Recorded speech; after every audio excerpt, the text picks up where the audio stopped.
This podcast is part of Another Happy Studios, the home of podcasts with passion. Hello and welcome to Still Got Legs, a Doctor Who Rewatch podcast brought to you by Another Happy Studios. This week it's the end of the world, and it's time to find out if the episode is good or just pyramid.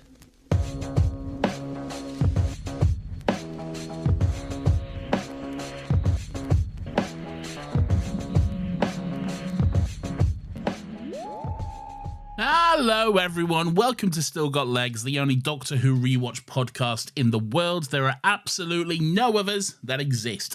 My name is Nathan, and as always I'm joined by my wonderful companion as we go on this fantastic journey through time and space, Alonso Geronimo Clara, and rewatch all of Doctor Who. Hello Lawrence, you stole that intro from Piers No, on the you Discord. can't do me like that, that's not fair. I admitted it. No one else heard it unless you were with us right now, Nathan. Right, but I admitted it. But you did steal that. You did steal that. I didn't steal it. I saw it after the fact, right? And then I was like, you I'm still going to do it. You 100% stole I didn't steal it. Don't be No, mean. There's no way. There's no way that's just a case of parallel thought. I cannot. Okay? It's the most simple thought. It's the most clear and obvious thought to do. The circumstances are too close together. No. This is outrageous. I'm not having this. I'm not letting this stand. Can I do Culture Corner this week? You can, although just before you do, I will say up top, peek behind the curtain. Ooh. People are getting a peek behind the curtain right now because we're actually streaming. We're live streaming the recording of this. Call me Kai Cenat is a joke I made the other night.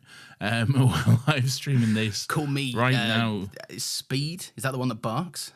Maybe. He barks? Is he a dog? No, he does bark. I don't know what this is about. I just every now and again I see clips of this little man who's quite muscular, right. A muscular little man. A muscular little man. Yeah. Okay. Well, good on him. I enjoy that that's a career. Anyway, says you. Says me. This is not a career, Lawrence. Okay, it makes us much as I would love sum. it to be. Much as I would love it to be, this is not a career. Not yet, anyway.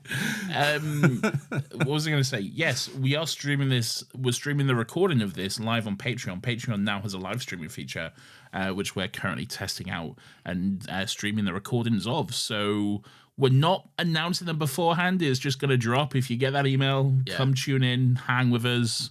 Get a little peek behind the curtain, and watch at least some of the episodes being recorded live. Yeah, and a fair amount, I would say, definitely a fair amount. Not an insignificantly small amount. You definitely get loads of the podcast, I would say. We'll see. Well, you can see all the bits that are cut out because Lawrence was racist. It's true, and I'm about to start loads of racism now, so everyone strap in. Great. Nathan, I would like to imbue you with some culture that's currently going on in my house, if you don't mind. Okay, I'd love to. All right. If I were a zebra, Nathan, my tail would be hairy. When is this fucking over? No, don't do that. If I were a zebra, my ears would be silky. If I were a zebra, my hooves God, is this still going on? If I were a zebra, my nose would be squashy.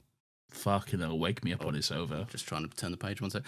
If I were a zebra, I would live with my friends and dance through rainbow trees. And that, Nathan, was If I Were a Zebra. Jesus fucking Christ, is it finally over? It's over. It's not nice, is it, Lawrence?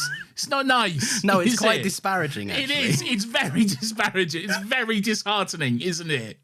I'm just trying to read you a nice book. I did specifically choose this one because it was short, and two, because I want to know if you can tell me the meaning of all of this, right? It's a sensory book. I'll be honest, I wasn't really. I was mostly focused on heckling you as payback for when you did it to me. Okay? Well, look, you can get the point of it, right? It says, my tail would be hairy, and it's a sensory book, so you touch this bit and it's hairy.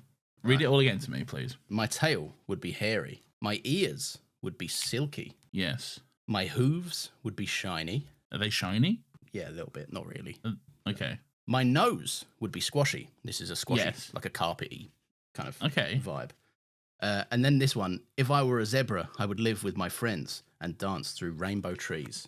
Oh, that's quite cute. It's cute. Typically, kids' books try and teach a lesson. Like, I was going to say, aren't they usually like, don't be racist or some shit? yeah, basically, like, yeah. Or don't be a Nazi in the case of... Yeah, don't let that tiger in for tea or whatever. Because he wants to take your milk. Yes, we've all read The Tiger Case Tea. But yeah, I don't know what the point of this one is. The most I could get is like, if I were a zebra, I would live with my friends and dance through rainbow trees. I'm thinking maybe there's something about it being like, don't be a black and white square in a colourful and beautiful and inclusive world. But then the zebras are good, so I don't know. Yeah, maybe. I would say traditionally zebras don't dance through rainbow trees because I don't think rainbow trees exist. Or zebras dance, unless they're in Madagascar, in which they do dance. When they're Chris Rock, maybe. Oh yeah, Chris Rock's in that, isn't he? Isn't your son like 4 months old? Yeah, right. I knew this was going to come up. You do have to read to kids, Nathan, because you don't wait till they get to 5 and then put them on Duolingo. They have to learn to speak through watching you speak to them. I understand that, but like, you could be reading anything though at that point. And I frequently am. Like, yeah, the amount of times I'll read the book and I'll be like, blah blah blah blah blah blah. I send him off sometimes, just like, but he'll be asleep on my chest, and I'll be sending him off going blah blah blah blah blah, just because he hears the tone. You should just put on the 50 Shades of Grey audiobook, I reckon.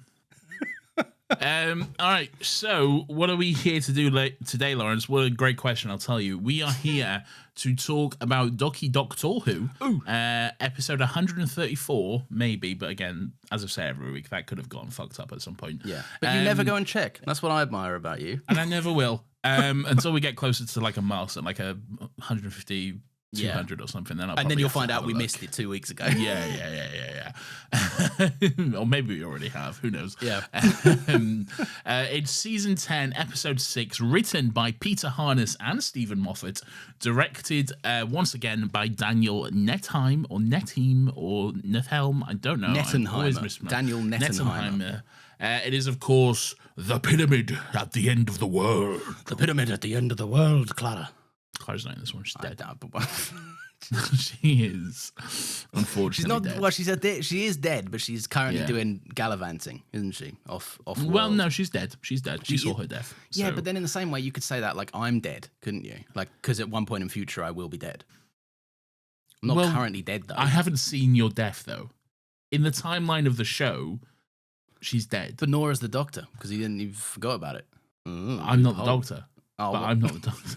Yeah, but all right. But then in that case, you saw her die, but then you also saw her go off and gallivant into space.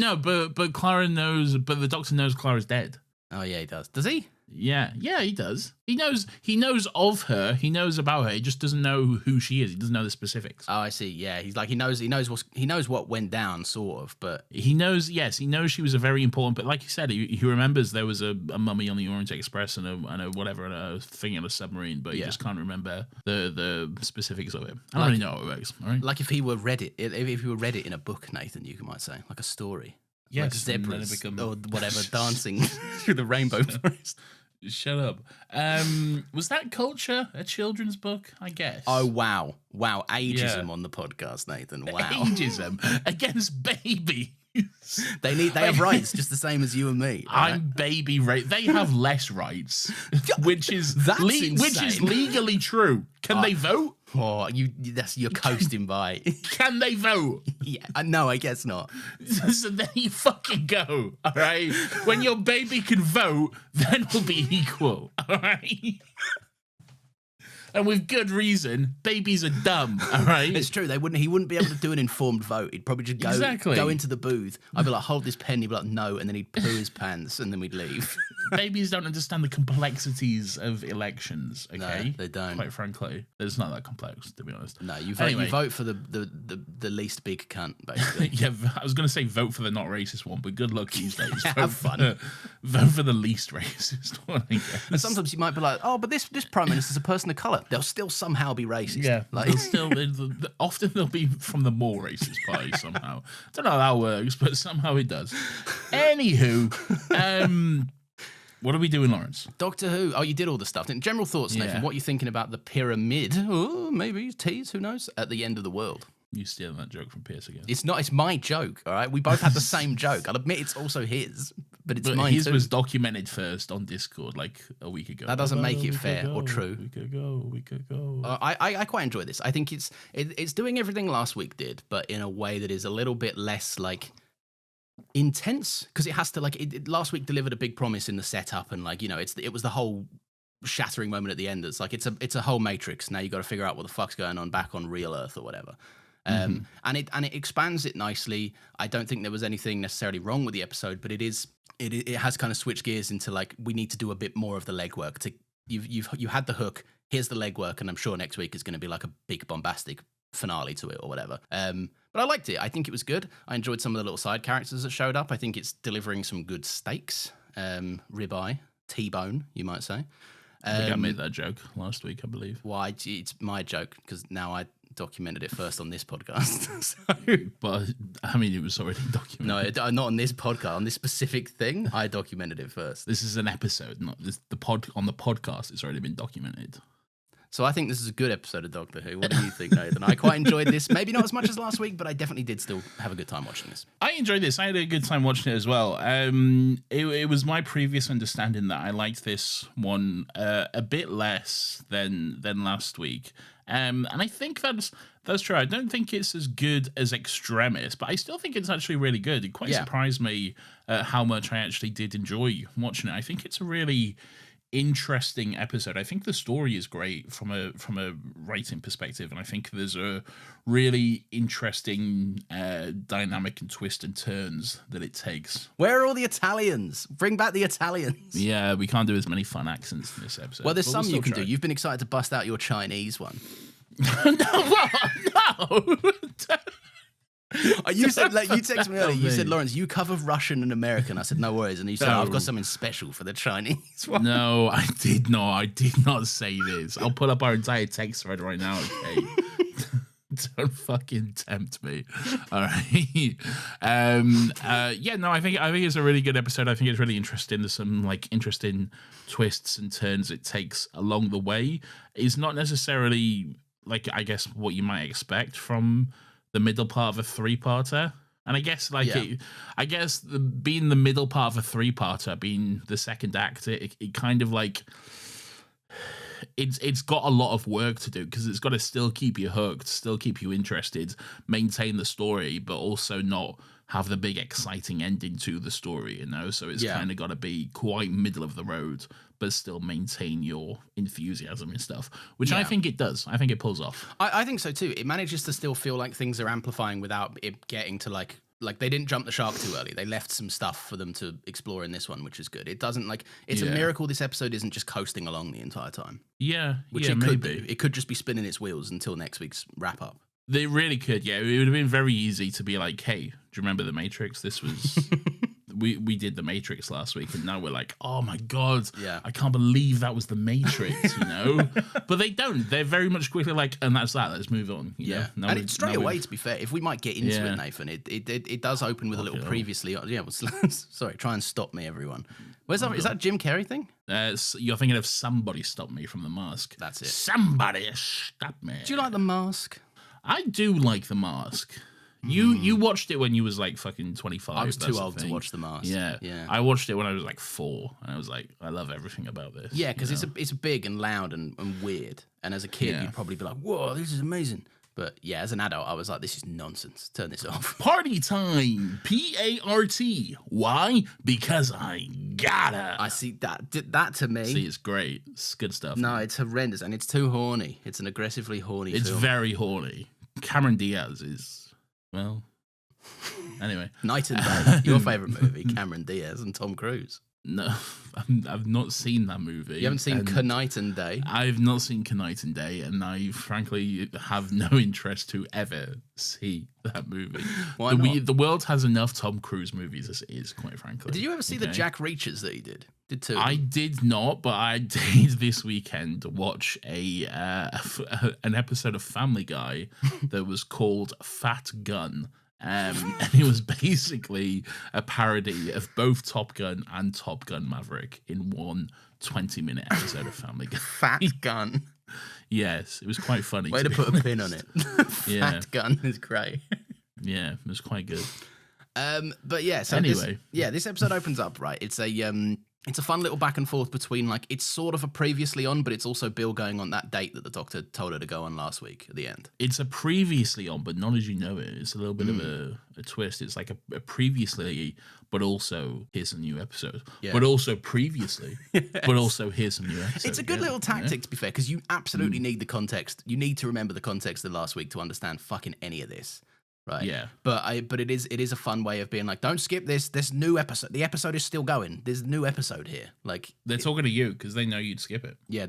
I came close to. I was like, I've seen this. I know what this is. I talked about this for 2 hours. So. All right. So yes. So there's this thing that's previously on. Bill's on a date with Penny. Yeah. And she's like fucking. She's getting a second chance. God bless her. So yeah. she's like. Well, she's getting a first chance. Yeah. Yeah. She didn't really have the first chance because it wasn't her technically, and she has no memory of it. But the Doctor seems to have filled her in on the whole thing, though. Really, or maybe she watched it. I don't know. Yeah, maybe she watched Doctor Who along with us. Yeah, maybe she listens to Still Got Legs. Yeah, maybe. And she heard about it. Breakup from us. But yeah, no, it's a fun little sequence. It's a good back and forth. It seems to be going well. Surprisingly, considering last week Bill, maybe it was just Matrix Bill that has absolutely fucking no riz making pots of tea right before she gets down to it. Well, but it's a perfect simulation though, isn't it? So Matrix Bill is essentially Bill though. But yeah, I guess. But then she has better riz here. Like she's like, this is all crazy, and Bill's like, yeah, but it's working though, isn't it? Maybe she was having an off night. And also, I feel like she's got the advantage in that she maybe saw how the first date went, so can, you know. I see. Oh, that's an ethical minefield, then that is, isn't it? Should you go on a... Well, no, because she's talking about it, isn't she? She's not like... Oh, yeah. I've done this exact day before, and I know how it went wrong, and now I'm going to avoid all that. She's openly discussing what she saw and everything. I just realized the hypocrisy of me bringing that up, and one of my favorite movies is About Time, where like a good 20 minutes of the plot is dedicated to being like, I'm going to manipulate you to be my wife, basically. Awful movie. Makes no sense. It's a good movie and very romantic. No, it's horrible. Stupid movie. Hate it so fucking much. Anyway, the Secretary General of the UN shows up. So this is what I was going to say. Bill cannot catch a fucking break, bless her. No. Okay, here she is on this day with sweet, lovable Penny, who seems great. They seems to be having a great time. Looks like they're finally going to get their end away, all right, and have it off, as the kids say. Is that what the kids are saying? Are the kids saying have it off? I believe that's what the kids are saying. Yes, at least last time I checked. All right. In 1995. Hello, fellow kid. No, hang on, I'm not going down that path. That's Anyway, yes. So that's what the kids are saying. But it looks like the date was going well. They were laughing about how bizarre it was that the Pope interrupted their date and everything like that. And he's like, ragazzi, lesbians in the Vatican. Abomination. Where's the dottore? Anyway, see, we squeezed him in. Yeah, we found a way. Just everyone strap in for the Chinese one later on. It's not happening. Okay, maybe we'll do some Russian, but I'm not going to the Chinese one. All right, coward. Anyway, but poor sweet Bill, she can't catch a break. They're laughing about the Pope and everything, and then suddenly the fucking armed guards come in, pointing their guns, and they're like, "Are you Bill Pause? Who the fuck's this?" She's like, "Who the fuck are you? You broke in here, brother. What is this?" He's like, "Yeah, all right, fair enough." Anyway, here's the Secretary General of the world or whatever. It is really funny that they just barge in.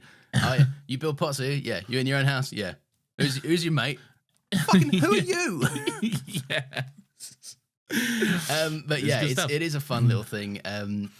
This is I like this. He drops in. He's like, hello, I'm the Secretary General of the UN or something. Yes. And I want to know where the president is. And Bill's like, Trump sucks shit, and I wouldn't have voted for him. This is what I was referencing last week, okay? Because last week I said I was misremembering. I was actually remembering a scene from this episode when I said that Bill references Trump in some way. It was this scene I was thinking. Because it wasn't Trump that had blown his brains out or whatever on the fucking. Well, you didn't really see the president. He was like, it was. No, but he would have had a big yellow mop, wouldn't he? They would have given him a big. I don't think they would have made it that overt, though. Really. Yeah, but I'm pretty sure they show him that you see the back of his head and it's like black hair. But exactly. But I'm saying they wouldn't have made it that overt to. He could have been wearing a wig. It was Trump in a wig. I don't think it was Trump. It was Trump in a wig. All right, great, sure. But yeah, so yeah, the fucking Penny's had enough. She's like, I'm gonna get an Uber. Is that all right with you? And Bill's like, oh, I guess so. Yeah, I'm not getting my end away tonight. No, I in fact will not be having it off this evening with Penny. God bless her. And fair play to Penny. You know, like last week she was getting fucking hate crimed and fucking conversion therapy and all that shit. Yeah. And this week, like, I get it's not as aggressive this week, to be fair. It's not as brutal, but still, you know. It's just weird. Yeah. Like if this happened to you on a date, you'd still be like, you know, like the Pope's the Pope, but this guy's the Secretary General of the UN. You'd have questions, wouldn't you? If you're trying to get it off, if you're trying to you know, engage in a lovely evening. Yes. Okay? Yeah. You'd certainly have questions if the Secretary General of whatever broke in. Yeah. You know? Wind it back and then bend it, you might say. So much. What? This is a song. Wind it back and then bend it. I'm almost certain this is a song. Wind it back and then bend it. So much loving, I want to lend it. Chad, does anyone know that? Don't ask them. No, I'm going to ask Chad. Does anyone know that? Wind it back. I've got to Google it. Wind it back and then bend it. Hmm. So much loving, I want to lend it. Oh, here we go. We've been called out on our privilege. And Nat says 2 women of color having guns pointed at them is worse than the Pope, I think. So that's a fair point. Oh, I didn't think about it like that. I'm not cool and woke and now hip you're and cool. racist. Yeah. I don't want to be racist. Well, you are. How dare you not? I normally reserve all my racism for that fun bits that we cut out. It's true.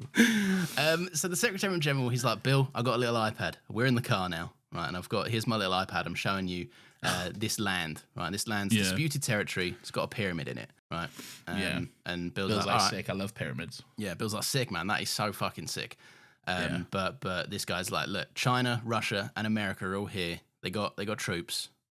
What do you know about it? He says to Bill. Basically, the point is, it seems like it would be really simple for this dude just to say, oh, by the way, this pyramid wasn't here yesterday.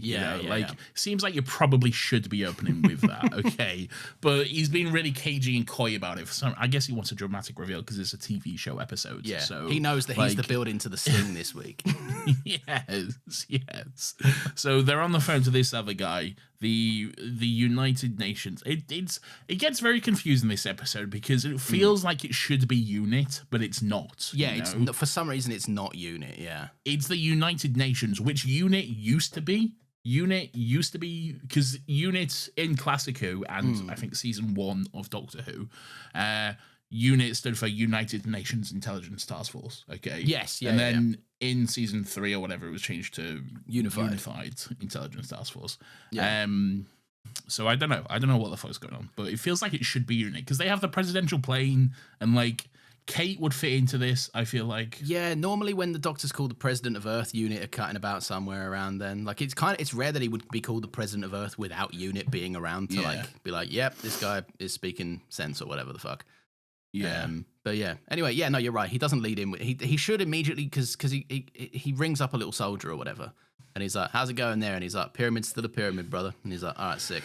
But apparently, it's only just arrived, despite being 5,000 years old. Ooh.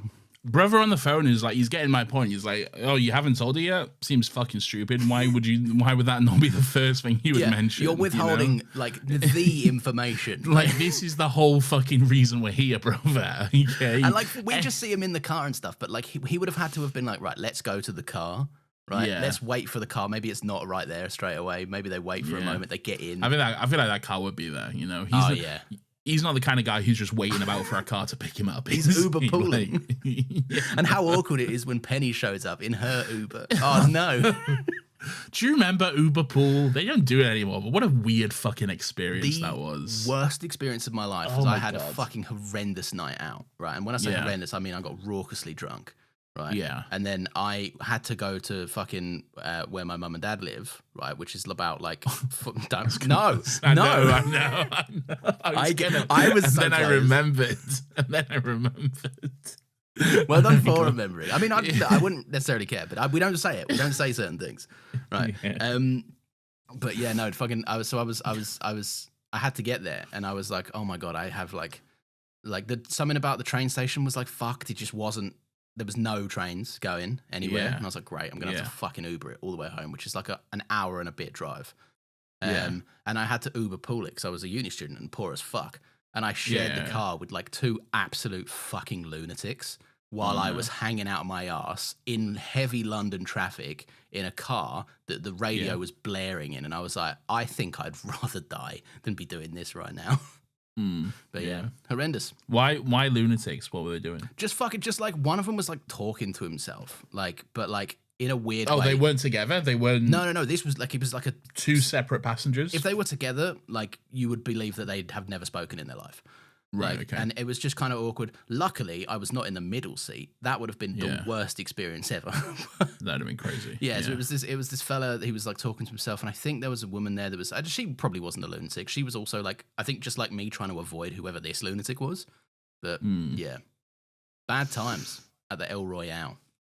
Crazy. That's crazy, brother. Yeah. Anyway, where was we? What's happening? I don't know. What is happening? Are the secretaries and Bill are in the car or whatever, right? And he's like, listen, we, no, that's a complete horseshit, is the sting. That wasn't it at all. I don't know what that was. I quite like it. Kind of morphed into the Sonic a little bit. Zip, zip, zip, zip. But even then. What's this one? Isn't that Jamie Foxx? Jamie Foxx? Yeah, what was that song? It was, I think it was a Jamie Foxx song. No, that's Kanye with Jamie Foxx. That is Kanye with Jamie Foxx. You love singing the uncensored version of that song in full, don't you? Yeah, I do. Yeah, not as much, not as much as you love that Black Eyed Peas song. You love some. You loved it when I played it the other week. You were like, "Oh, it is good though." It's a fucking good song. Look, I don't like it. I don't like what it did. Right? And I like that they changed it. And we're like, sorry, that was bad actually. All right. Well, no, they probably didn't. It was probably just the radio version, wasn't it? Like. Well, I don't know. I don't know the specifics of it, but there's you two like versions that Jay-Z song, N-Words in Paris. I do like that song actually. It is a good song. You sing it though, don't you? When you're No, out? I don't do that. No. I thought you did. No. Well, I sing it, yes, but I change the lyrics to be appropriate for myself. What do you change the lyrics to? Nigel's. Yeah, it's every white man's fucking. I say Nigel's in Paris, naturally. Yes. Yeah. That's what I'm up to. Anyway, after the sting, Nathan, there's a little earth shot, and it fades into Capaldi's hair, which I quite enjoy. There is. But there's also a lovely, delicious little ad break as well. Everyone back from the ads. By the way, isn't Pierce making your website, Lawrence? He is actually, come to mention it. And he's really responsive, very cool, very, very keen to listen to the ideas that I have, but also, steer me away from idiotic parts if his industry knowledge is better than mine, which it is. Dude, that's so fucking sick. I bet you can go to denimedit.video to find out more information about almost how certainly he can build a website for you. Yeah, you can find out some of the work that he's done for his clients. You can read their testimonials, claiming Pierce's talents and kind of lifting him up on a pedestal that you should believe because it's true. So yeah. Anyway, great. You're welcome, Pierce. There you go, mate. All right, what next? So the doctor's like, the end of your life has already begun, Clara. Yes. Or whatever. Clara. He keeps saying Clara, yeah. I don't think he says Clara once in this episode. No, he didn't. But this is going to give me an existential crisis, right? I hate shit like this, right? Okay. It's a good monologue, but when people are like when the doctor's like, one time you're going to go to the last place you'll ever go to, or walk through the last door you'll ever walk through. I'm like, that terrifies me. That's a thought that scares me to my core. You're an idiot. You need to calm down. All right? I know it bothers you. I know you don't like thinking about your timely demise as well. No, I don't. No, it's not that. That doesn't bother me. What bothers me is the scale of everything. The scale of. Oh yeah. You don't like that you're like an insignificant speck in the world. So I'm so insignificant compared to everything. Yeah. Like there's no point to anything really. That's what fucks me up. Happy Monday. Happy Monday. That's what gets me. It's at the end of the day, everything is pointless. But Yeah. It's like that. It's like the Lego song. Everything is awesome, but instead Nathan's version is everything is pointless. Everything is pointless. Everything is pointless. In the grand scheme of things, like it's so insignificant. But I'm not getting into that. It's a deeply bleak way to look at the world. Yeah, a horrible fucking. It'll drive you wild thinking about that kind of shit. Yes.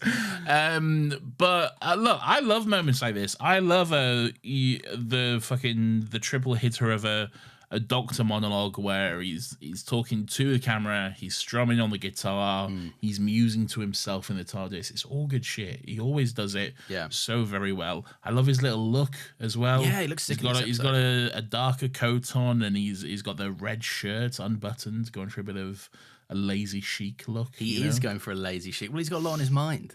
Can't be spending that time getting dressed in the TARDIS wardrobe, which is that 10th and Doctor yet he still wardrobe. looks good. You know? Yeah, he does look good. He manages to pull it together, right? He looks great. I'm enjoying this kind of rotation of like spins on his looks. I think more doctors should do this more often, right? Like, don't be locked into a rigid two suits. No, you think no. I love how you knew exactly where it's going.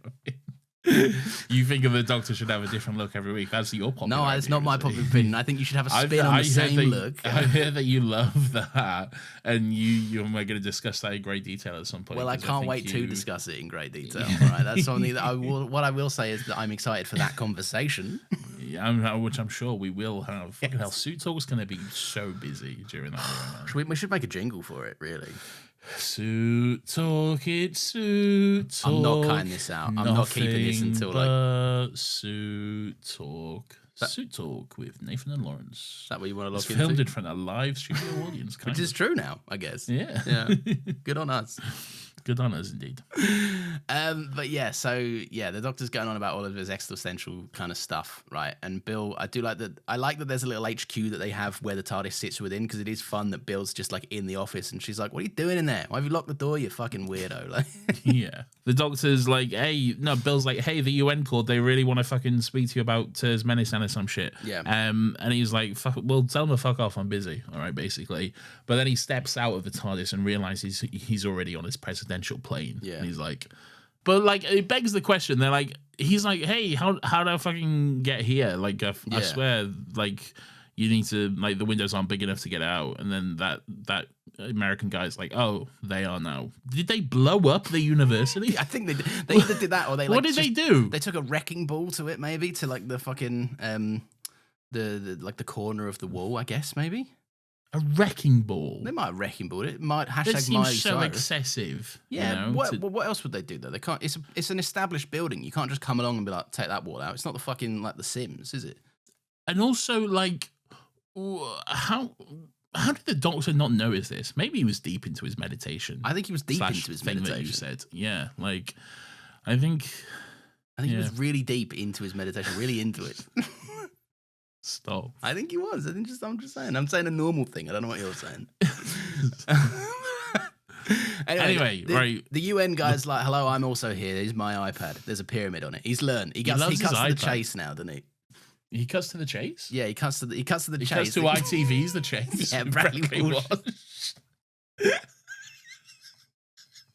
The chase is on. Graham's here? Shit. Yeah, that's what he's up to. What a stupid joke. I was saying, he gets to the point. He's clearly listened and learned, and now he's like, straight away, "Doctor, hello, here's my iPad. I've got one picture of a pyramid loaded onto my iPad, and I'd love to show you." He does love his iPad, this guy. He keeps showing everyone this picture of a pyramid, and then the Doctor's like, "Right, cunt, I'm blind, so why don't you just tell me what's going on?" Okay. I like this. I think you get some fun more moments of Capaldi. Like there's very obvious moments where someone puts a blatant picture in front of him and he goes, "Tell me what this means to you." Yes. It is quite fun. It is. There's a moment with Nardole, which a little later, which I enjoy, which I'm looking forward to getting to, but I'll discuss that shortly. I just realized, did we skip over the bit where they introduce a little lady who gets her little spectacles smashed in a door frame or something while the Doctor's doing his monologue? Well, that's coming up. Well, that's coming up now. Or yeah, we did just kind of skip over it, but I was going to mention it now. Yeah. So whilst that was all going on, we get introduced to this scientist who her glasses get smashed by what I assume is her dickhead, useless husband. Okay. Well, yeah, but she did leave him in the door. She left her bag in the door. Why? Which is to stop it from closing and locking, I assume. Well, but he's in the house. Just unlock it. Fucking spoon. I don't get it. All right. But, if I was leaving the house and my wife was also leaving the house, but like momentarily later than me, right? I'd just be like, I'd just shut the door too, or thing. I wouldn't be like, I've got to put my fucking bag down, leave it in the door frame, not tell. It's probably like a weighted door. Yeah, but then I just let the door shut and she can open the door. She's got arms. I don't see why this happened. And then she's like, my fucking glass is smashed. I'm like, it's your fucking fault, your problem. Why is it her fault? Because she put a fucking glass. If I put my head under a car wheel and then the car ran it over, I wouldn't be like, what the hell? But maybe this cunt should be he should be aware of his surroundings and notice that something of hers is in the way of the door to keep it open, instead of just walking about in his own fucking world. I think if something's in a door frame and a door shuts in it, the door's doing what it's supposed to do. Why are your glasses in the door frame? Is the question. First of all, her bag is in the door frame, okay? Yeah. And she's using that to just keep the door open.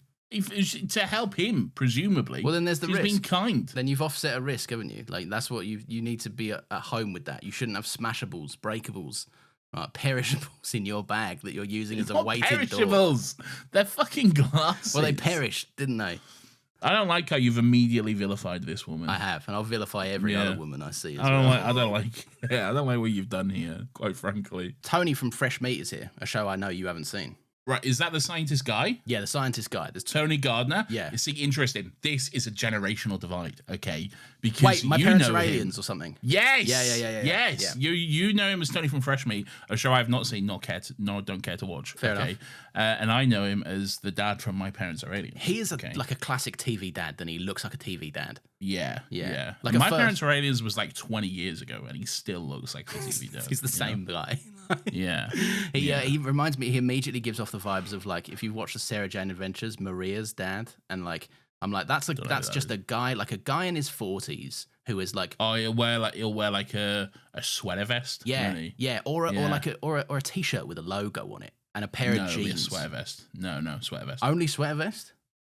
Oh, not a sweater vest, but like a jumper with a shirt on underneath. Yeah, okay. Yeah, I'll take that. Yeah. Like I can see him in a pair of jeans, but then a jumper and a shirt, you know? Something a bit nice. So formal, casual. Yeah, so when he's telling off the kids, the rascal kids, the main characters, he can still look presentable like a man of 100%. Authority. Yeah. Maybe he's got some glasses. Yeah, glasses are there. And when he's really stressed, he takes them off and he puts them on his head, exasperated. Yeah. Like Ice Cube in War of the Worlds. Is that what happens? Oh, yeah, he probably goes like, whoa, what's happening? Whoa. I'm reacting to something I have no idea what it is. I haven't seen it. I don't know. We've seen the clips, though. I've seen everything I need to of it, I think. I've seen videos about it, but I've not seen it. Yeah, I saw Drew Gooden made one. I watched Drew Gooden's video about it, yeah. Is it any good? Quite good. It was quite good. Yeah. But yeah, so anyway, I'm a scientist or whatever. She's like, Tony from Fresh Meat. I'm a scientist. What's this? I'm a weirdo. It's Creep. Yeah. I'm a scientist. Nice. Another good bit. I don't like that you're calling him Tony from Fresh Meat because to me, he is only the dad from My Parents Are Aliens. What about if I call him the dad from My Parents Are Aliens and also Tony from Fresh Meat? Yes, but I would need you so the dad from My Parents Are Aliens, but also Tony from Fresh Meat, not to be confused with Tony from Skins, who is Nicholas Hoult. This is so long. I need you to say that every time. Okay. So that Nathan the dad from My Parents Are Aliens, who is also Tony from Fresh Meat, but not Tony from Skins, who is in fact Nicholas Hoult. I'm glad you said that because I did get confused for a second. Yeah, well, you'd think, wouldn't you? If you thought Tony, you'd be like, that's Nicholas Hoult. Yeah. 100%. His most famous role. His most famous role. I'd wager it might be in England, yeah. It's arguable it could be, you know? But yeah, so fucking he's hungover and then she's walking over in her little bio garbs or whatever. This guy, okay. What a fucking moron. What an absolute moron. This is clearly an important job. Yeah. Okay. Bro's rolling in fucking half sauced out still. Like considering you can just end the world on a fucking mistake. Yeah. Right? Yeah. I'm not sure this is the kind of gig that you want to show up to, fucking half cut. Yeah. Fucking, in an absolute world of it, you know? And it's like, it is funny that she's like later on in the episode, she's like, just have a little kip under your desk. I'm like, be responsible, be professional, send this man home immediately. Like this man she did say that.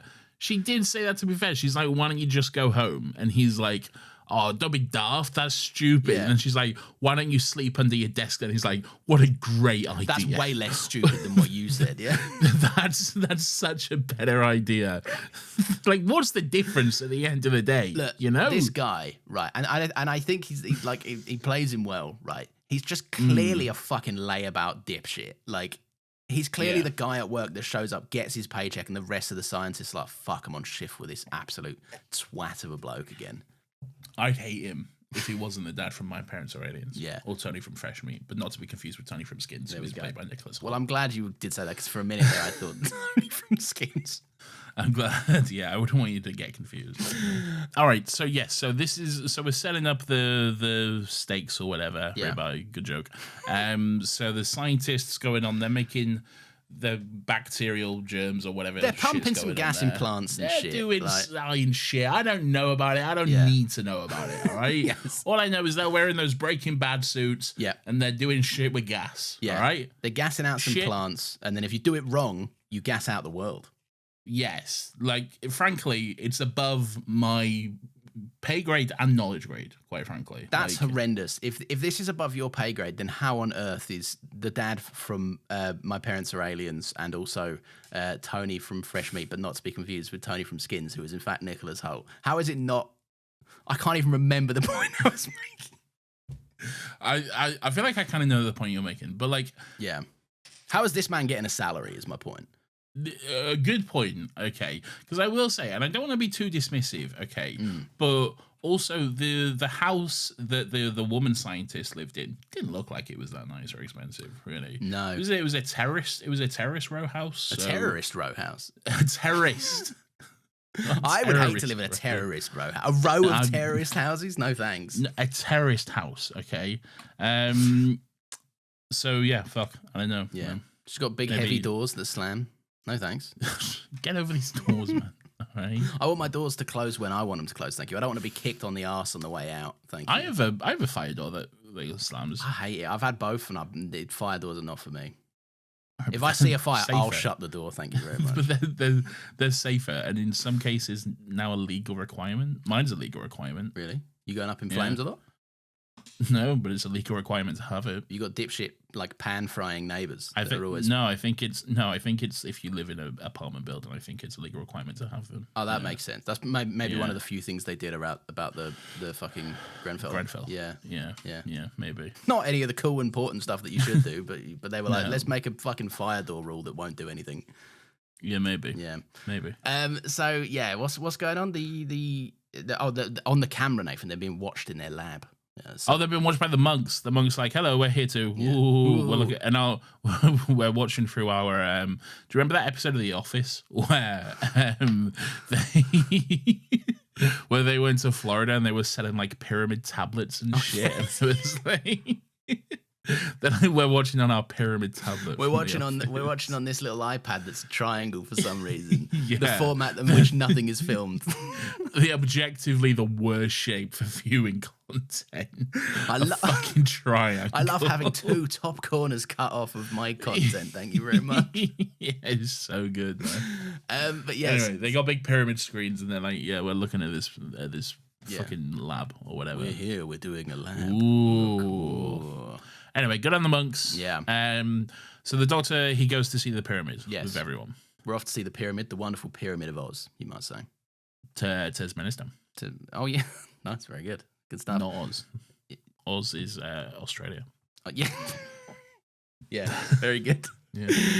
So yeah, the doctor. Yeah, there's a bunch of journalists. They're all taking photos, right? The TARDIS looks cool. Who cares about journalists? Fuck the journalists. Oh yeah, true. Yeah, fuck the journalists. Right, that makes sense. So Bill's telling the doctor what she sees. She's like, look, right, it's probably not a pyramid. It's probably some sort of alien thing instead, right? And the doctor Yeah. makes a valid point. They're like, look, it could have chosen to land anywhere, but it's chosen to land at the intersection between like disputed land between three big armies. Like it's landed at an incredibly like important place.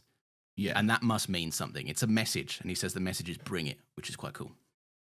Oh yeah, that is pretty cool. And it's the US, Russia, and Chinese armies, I believe. Now, Yeah. would you like to show us what you've been working on this week? Sure. Hello everyone. Here's my Chinese accent. It's not very good. It's a bit of It's a not, to be letdown. honest. Would you like to But do it a is the Russian one best. instead?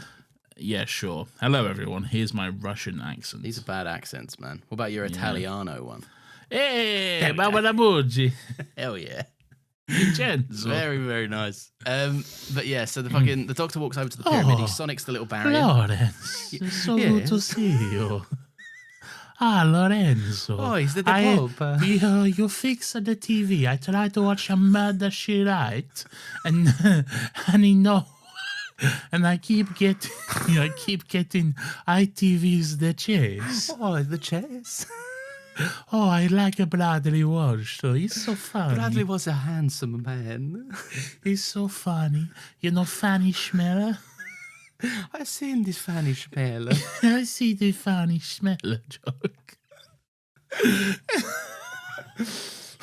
So anyway, so the doctor sonics the little thing. Right, he's such a cunt, man. He could have just For anyone round wondering, that was an impression of Lawrence's nonna-in-law. Yeah, who I believe in Italian is a biznonna. I believe that's a biznonna. Yeah. What does that mean? Does that mean she's like the Godfather or some shit? Yeah. She'll draw the strap on you in an instant. What is that? A biznonna? What is that? I think it means. I think it would translate to big nonna. I guess. Big nonna. Big nonna. Big Nonna's house too. What's up? I'm Big Nonna. With Martin Lawrence as Big Nonna. Is that him? I thought that was an Eddie Murphy movie. Was it? No. Martin Lawrence is Big Mama. What's Eddie Murphy doing? Is? I'm Norbert or some shit. Norbert or some shit. Yeah. And I'm Norbert's mum, Mrs. Norbert. Norbert, Nutty Professor. Nutty Professor. Murphy, maybe. Yeah. Hercules. What else is he up to? He's Shrek. Oh yeah, famously he's Shrek. He's Shrek's friend. He's Shrek's mate. He's Donkey's mate. Yeah, whatever. Yeah. You do any good Shrek impressions? The Muffin Man. Do you know the Muffin Man? The Muffin Man. The Muffin Man. Right. Anyway, Doctor Who. The Doctor. I think the Doctor's a cunt, right? Because he's a great. Like he's got aura. He's serving. He's looks maxing. I think this. I don't know what any of this means, man. Stop using all these words. He sonics the little thing, the barrier that they've put up. You know the little car park barrier, the thing goes up and down. You know it. Yes. He sonics that and it goes up and he walks under him. Like Bro could have walked around it. It would have taken him less time, but he still does. Yeah, but he's cool. He's blind as well. Yeah. Oh yeah, that's true. He is blind. He just sees an obstacle and goes, move. Yeah. Didn't he also say he's bringing it? Like, because he said like they're putting out the message to say bring it, and then he's like, all right, cunts, I will bring it. I will bring it. I didn't hear if he said that, but I'm sure he did. Something to that maybe effect. He said that, or maybe I'm making it up. I don't know. Yeah, but he went. Cool. It'd be good writing, I think, if he went. They're saying bring it, and now the Doctor, will bring it to them. Yeah. So one of the generals goes like, "Hey, cunt, Doctor, what are you doing?" And then he just goes, "Bringing it," and then he walks. That is cool. That is cool. Even when you said it like that, that was cool. Yeah. He doesn't say it like that. He probably says it with more. What's that? Aura. Yeah, and looks maxing. Looks maxing, which I'm still not sure what it is. I think looks maxing is when you try and make yourself more handsome by doing chin exercises and such. Okay, no, I don't like any of this. No? So this is why I enjoy it. So the Doctor's going up to the pyramid, he's taking a look at it, and he's in communication with Nardole.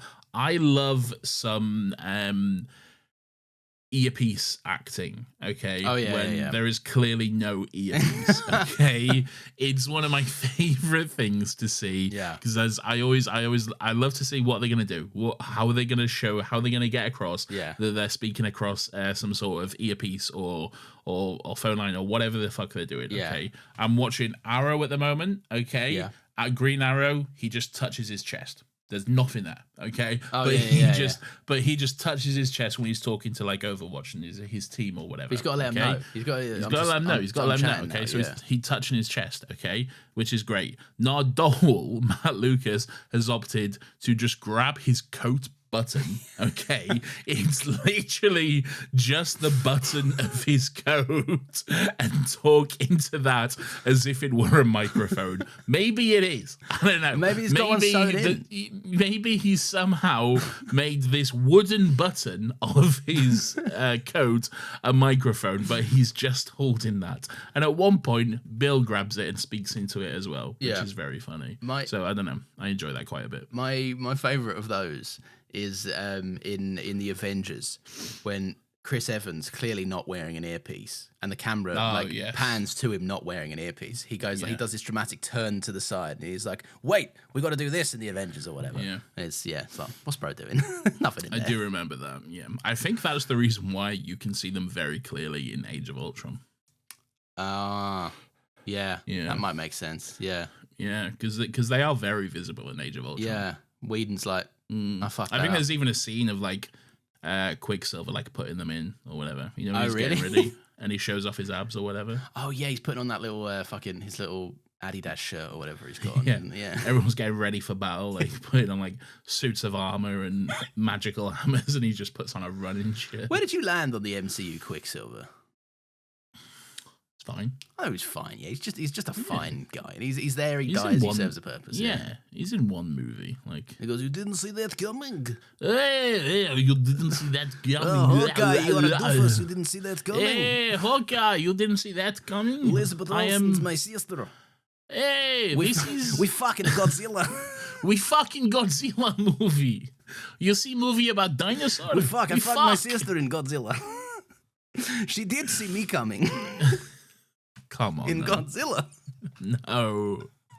You ruined it. Anyway, good on you. What's his name? Aaron Taylor Johnson. Yeah. Who I believe is a victim of grooming. Yes, he's got that that old pedo wife. A granny wife, yeah. Yeah. She was the director of Nowhere Boy? Not About a Boy. What? Nowhere Boy. Nowhere Boy, the John Lennon movie. He's like, I'm John Lennon, but before the Beatles. And he was like 16 or something. Well, no, I think he was like 18 or something. No, but then most of the plot of Nowhere Boy is, God, I want to fuck my mum. It is a movie. It's a good movie though. It's a good. I really enjoyed the movie. You showed it for me for AHP yonks ago. Yeah. But he is like, God, I would love to fuck my mum. And also the kid from Love Actually is there, and he's John Lennon or something. Yeah. The little boy from Love Actually is John Lennon. Yeah. He says, imagine all the people. Or whatever he says, and then someone else plays Ringo and the other one. Yeah. Wait, I just realised I said John Lennon. I'm pretty sure fucking Aaron Taylor Johnson plays John Lennon. No. Yeah, no. Little boy plays Paul McCartney. That's right. Yeah. Good on him. He's still kicking. Paul McCartney. Hello, I'm Paul McCartney. All right, boys. I did a song with Rihanna once, I think. Boys. Yeah. That and Kanye. Speaking of which. Boo. Your favourite artist. Imagine there's no Nazis. That's the song I want to make. Kanye can't. No, he can't. He hates a world with no Nazis. Famous. Oh yeah, that's what I'm saying. He loves Nazis. We got it. I don't know what's going on with Kanye, man. He's lots. He got some mental issues going on, doesn't he? Yeah, but he doesn't help him either, does he? Like, he's not clearly on the path to mending, is he? No. He's like, I think he has an episode, and then sometimes he doesn't have an episode, and it's like, I had an episode. It coincidentally tied into when my music is coming out. Yeah. Which is convenient and doesn't at all put me in the public spot. Yay. Anyway, we should do some of this episode of Doctor Who, I think. We should, yeah. So, the Doctor, he walks over to the pyramid, a monk comes out and is like, hello, I'm a monk. Hello, I'm a monk, welcome to my pyramid. And the Doctor's like, fucking sick cunt, all right? Yeah. Does he go into the pyramid? No, not yet. At this point? No, he doesn't, does he? He's like, what are you doing here? And he's like, we're going to take you over, but you got to ask us. You got to be nice about it, all right? And maybe we'll consider dominating you or whatever. And the Doctor's like, don't think so, mate. No thanks. I think that's quite interesting. I think it's interesting that the monks, like, they ran this simulation, okay? They know everything they need to know about Earth, and then they come visit Earth, and then they're like, sick, right? We're here. We're not invading, but we're here, and just so you know, we are going to take over and rule over your world, okay? Yeah. We're going to be in complete control, and we're going to rule your world. But we're not going to do that until you ask us to do that, basically. And you will, by the way. Yeah. You are going to, but we'll just wait until that happens. It is. Right? It's very cool how it, like, unravels, and, like, throughout the episode you do. And again, like, it comes down to the smallest fucking thing. It comes down to literally the smallest thing, but they're so confident in it and cocksure about it that they're just like, yeah, we'll just hang out here.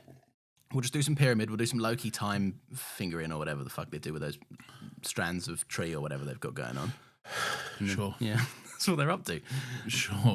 So fucking so scientist Tony. Right, hang on. No, so the fuck me. So the dad from my dad, no, the dad from my parents are aliens, who is also Tony from Fresh Meat, but not to be confused with Tony from Skins, because that's Nicholas Hoult. Oh, okay. Well, yes, you would have confused it, wouldn't you? It's a natural Yes. thing. But yeah, he's playing his little science mini games, and he's like, "God, I'm fucking hanging out my arse here, mate. Like, Yes. I can't do it. I can't do science today." Quick side note: it is also worth mentioning that everyone's phone clock has changed to 11:57. That is something that happened. Yeah. Yeah, they've all gone to 3 minutes to midnight on the Doomsday Clock. This is how U2 felt when they put that album on everyone's phones, and everyone was like, "What's this? What's going on?" The mugs saw that moment when U2 did that, and they were like, "That's an effective way to communicate, I think. Let's just put this weird shit on everyone's phone." Yeah. Oh, fuck. Pierce is right. We are due an ad break. Ah. Lawrence, it's an hour into this episode. Oh, what's it time for, Nathan? It's time for some ads. Great stuff. We're back from the ads. There we go. There's Breaking case. Yeah. Yeah, sick. we did it. We use the breaking case ones. Yeah. Anyway, carry on. Yeah, cheers, Piers. I like that. See, this is why we need a man in the chair. We need a You fucking... got a man in the chair. It's me. Yeah, but you forgot. Yes. All right. That's not good. It's not your best audition for It's man not the in the best chair. argument, is it? So the TARDIS materializes around some Russian soldier, right? And he's like, "Well, what the hell is going on here?" Vincenzo, hey. No, Russian soldier. Hey, I was doing the work. Hey, I'm a soldier. Hell, what the hell? Why have I been Hey, TARDIS? I was soldering the Russian army. I'm doing Why the are you Russians. sure? Why are you? Why is blue box material? I'm doing some weird hybrid Italian / Russian. I like where it's going. It is don't leaning know. into Russian, but I'm not trying quite. to do just Italian for the joke, okay? But somehow it's still going slightly Russian. It's because I'm fucking yapping in your ear doing my own Russian. Yeah, It's true. Yeah. I'm ruining Anyway, so Mario's like, "Hey, I'm on the phone. What's going on?" Yeah. Yeah. And then the doctor's like, "Oh, sorry about that. Had to hone in on your signal. I've also got the boss of the Chinese army and the US army. yeah. The as one well. boss of the US Army. We've got it. The one boss of the US army. Who's not the president. Yeah. Who's the... No, isn't that the thing? There's a general or something. So the doctor's got everyone, right? The doctor's like, "Listen, I got, like you said, I got the Chinese army here, right? Here's a lady, she does Chinese army stuff. Here's a bloke who does the US army Yes. stuff, right? And Yes. and you're some random cunt from Russia, right? So you now speak on behalf of the entirety of Russia, which I'm sure Putin would be really chuffed about. But yeah, Again, I think it's just a US, not a US, a Russian general or whatever. I think that's what these are the three generals. doesn't he just say he's a grunt later on though? Like everyone else is like, I do this, and he's like, No, I'm just no, a cunt no. on the battlefield, man. No, he says we're just soldiers, talking like we're not the leaders of our countries. Oh, I see. We're Well, yeah, just because none of them soldiers. are. That does make sense. Yeah. Yeah. Yeah. So yeah, the doctor's like, "Look, World War III's coming. Let's have a chat. Let's break it down. What do you guys think?" Break it down. break it We're down. against it. Yeah, which is cool. Yeah. I liked it. Are you against it? What, World War III? Yeah. Yeah, I think so. Have a go, I reckon. See what happens. I'll See dodge what the happens. draft, so that's nice. I don't. They're not drafting me anyway. Yeah, I was gonna say Yeah. I don't think they'd be. I don't think you'd be first on that list, mate. If I'm being I wouldn't be honest doing any with you. Steve Rogers nonsense where I'm like trying to be like, I'll go to a different fucking county or whatever. Like, What a shame. yeah. You know? I'll be like, they'll be like, "You're not fit for active service," and I'll be like, "No, Yeah. I gotta make petrol or whatever." I don't think either of us have to worry about that. To be honest, mate. I Well, we've got to think we're- provide Still Got Legs. We've got to provide support for the troops. Yeah. Yeah. we got to support our boys. We got to wear those little outfits. Be on a stage. Hey, boy. What are you doing? And then we just do our silly little podcast. But we're surrounded by little pin-up ladies as well. Yeah, but it's all old timey gruff soldiers, and they're all real men. So they're like, "Hey, bring out the girls!" and they throw cans at us and everything. And we're like, we're doing suit talk. Sure. You guys seen David Tennant's outfits? They're like, no. So yeah, fucking right. So yeah, the doctor, they're on the base, right? And the doctor's like, "Listen, right, these monks have been waiting. They've been watching ever since the dawn of civilization itself, right? They know what the fuck they're doing. They've chosen this specific place and time to land, right? Yes. And start freaking all you cunts out. So they know something's cooking, right? And we're not prepared. So we need to figure out what the fuck's going on. And China's like, let's bomb them. Let's immediately bomb them, I think. Yeah. But crazy, because the doctor's like, yeah. That sounds chill and cool. Why not? Yeah. And Bill's like, are you fucking all right? What the fuck is going on here? The turn on Bill and Nardo where they're both just like, huh? Yeah. What the fuck? But to be fair, he makes a fairly decent point. He's like, if you just show a bit of backbone, they might fucking back off for a bit and give us a bit more time. He's like, yeah, worth a shot, you know? Yeah, it was not worth a shot, by the way. it wasn't. No, at the end of the day, it wasn't. But he's figuring shit out. It does seem a bit odd for the doctor to be like, yeah, try bomb him. But, you know, everyone survives. Everyone's safe. Yeah, exactly. Yeah. It's all good. Why not? It's all fine. Yeah. Then Bill goes over to Nardo and she's like, what the fuck's wrong with him? Something's wrong with him. And Nardo's like, oh, I don't know. And so Bill goes over to speak to the doctor. Yeah. What'd she say? So she's like, Nardo said there was something you'd probably want to tell me, right? And the doctor's like, he goes off on one. He's in his philosophical era, right? Yeah. Because he's like, there's nothing I want to tell you, Bill, but fear is a funny thing. And Bill's like, motherfucker, can we just talk, please? Yeah. Fear's a funny thing, Bill. You don't know when it controls you or whatever. But yeah, no, it is kind of a humanizing moment for the doctor, as much as I take the piss out of it, right? Because he's like, he says that like Bill and everyone else is scared to admit what they're even afraid of when fear starts controlling them. And he's like, and I understand that a lot, and it's a nice it's a nice beat for them, I think. It is.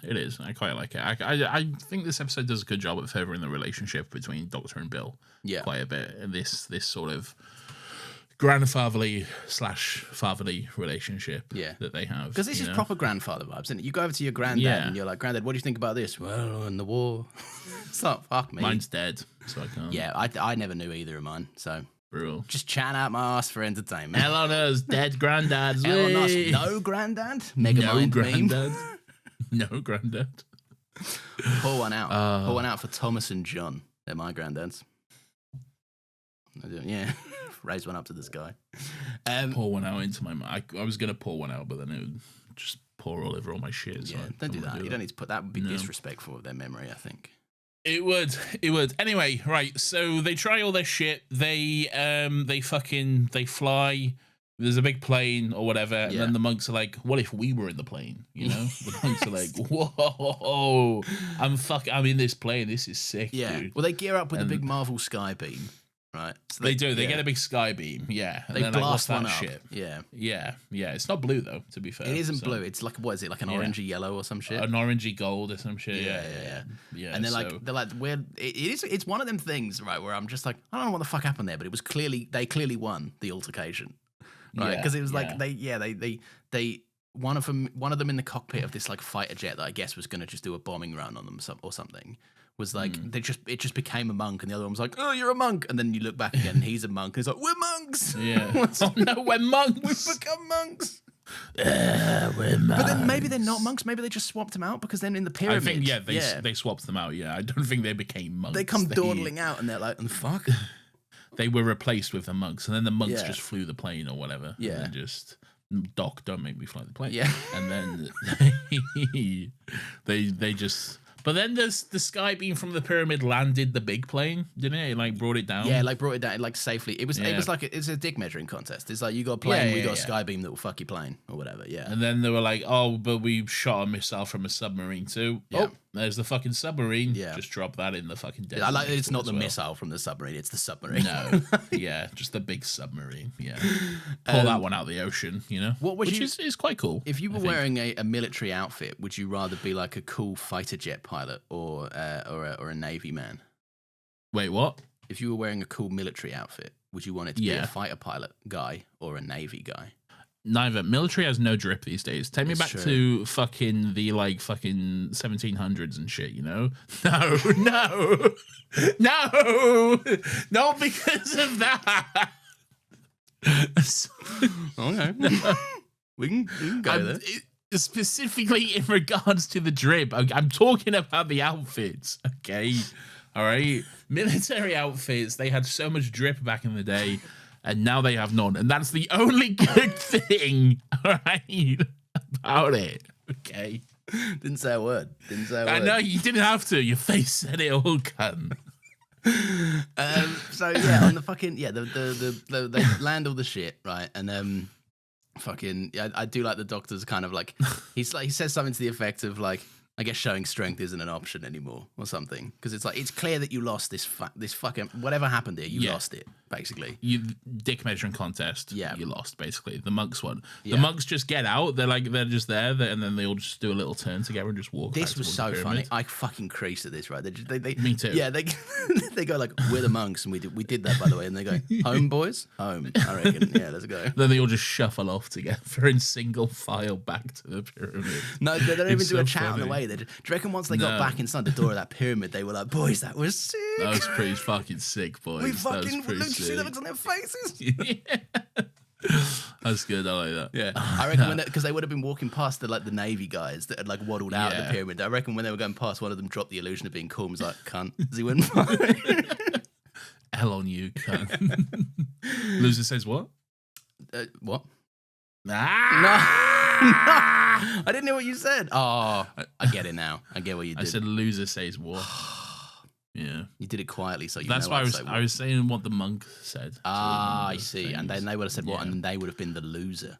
Yeah, then the monks would have been like, they would have gone back through the pyramid door and gone through it. Yeah. Hell on you.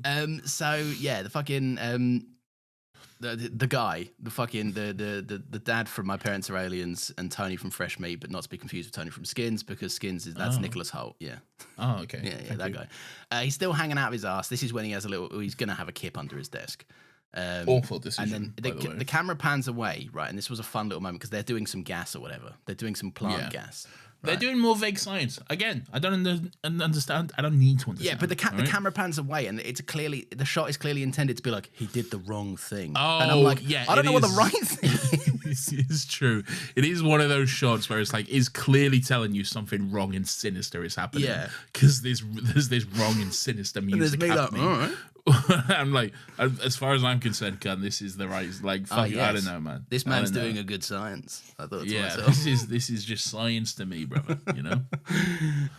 So yeah, on the what else is happening? The doctor and all of his mates, they head into the pyramid now. They're like, enough's enough, right? Yeah. Those cunts went back in the pyramid. We're gonna go in there. Right? Yeah. Bill's like, it's a trap. And the doctor says every trap is an opportunity to learn about the enemies. It's impossible to make a trap without creating a self-portrait of your own weaknesses. That's good stuff, I reckon. It's good stuff, but I also think it's horse shit. I think it's a good line that sounds cool, but means absolutely nothing. I mean, we'll talk about this a little bit later, but I think this whole episode is a lot of the doctor just doing horse shit. Just positing. Okay? Yeah. Just not necessarily positing, but we'll talk about it a bit more later. Okay. I feel like the doctor is channeling energy from someone. But we'll get to that okay, later. all right. Well, we'll see. We'll see. Yeah. They come across a little monk, right? And the monk guy, a little monk? Yeah, well, he's a big monk, actually. Oh, he's a big monk. He goes, big. What's up, it's Big Monk? What's up? What? It's me, your boy, Big Monk. Oh, okay. It's Biz Nonna and Big Monk. Biz Nonna and Big Monk. All right, I don't know where this is. Name a more iconic duo. I'll wait. I could name several. All right. Name some now. Salt and pepper. Salt and pepper and cumin. I really like the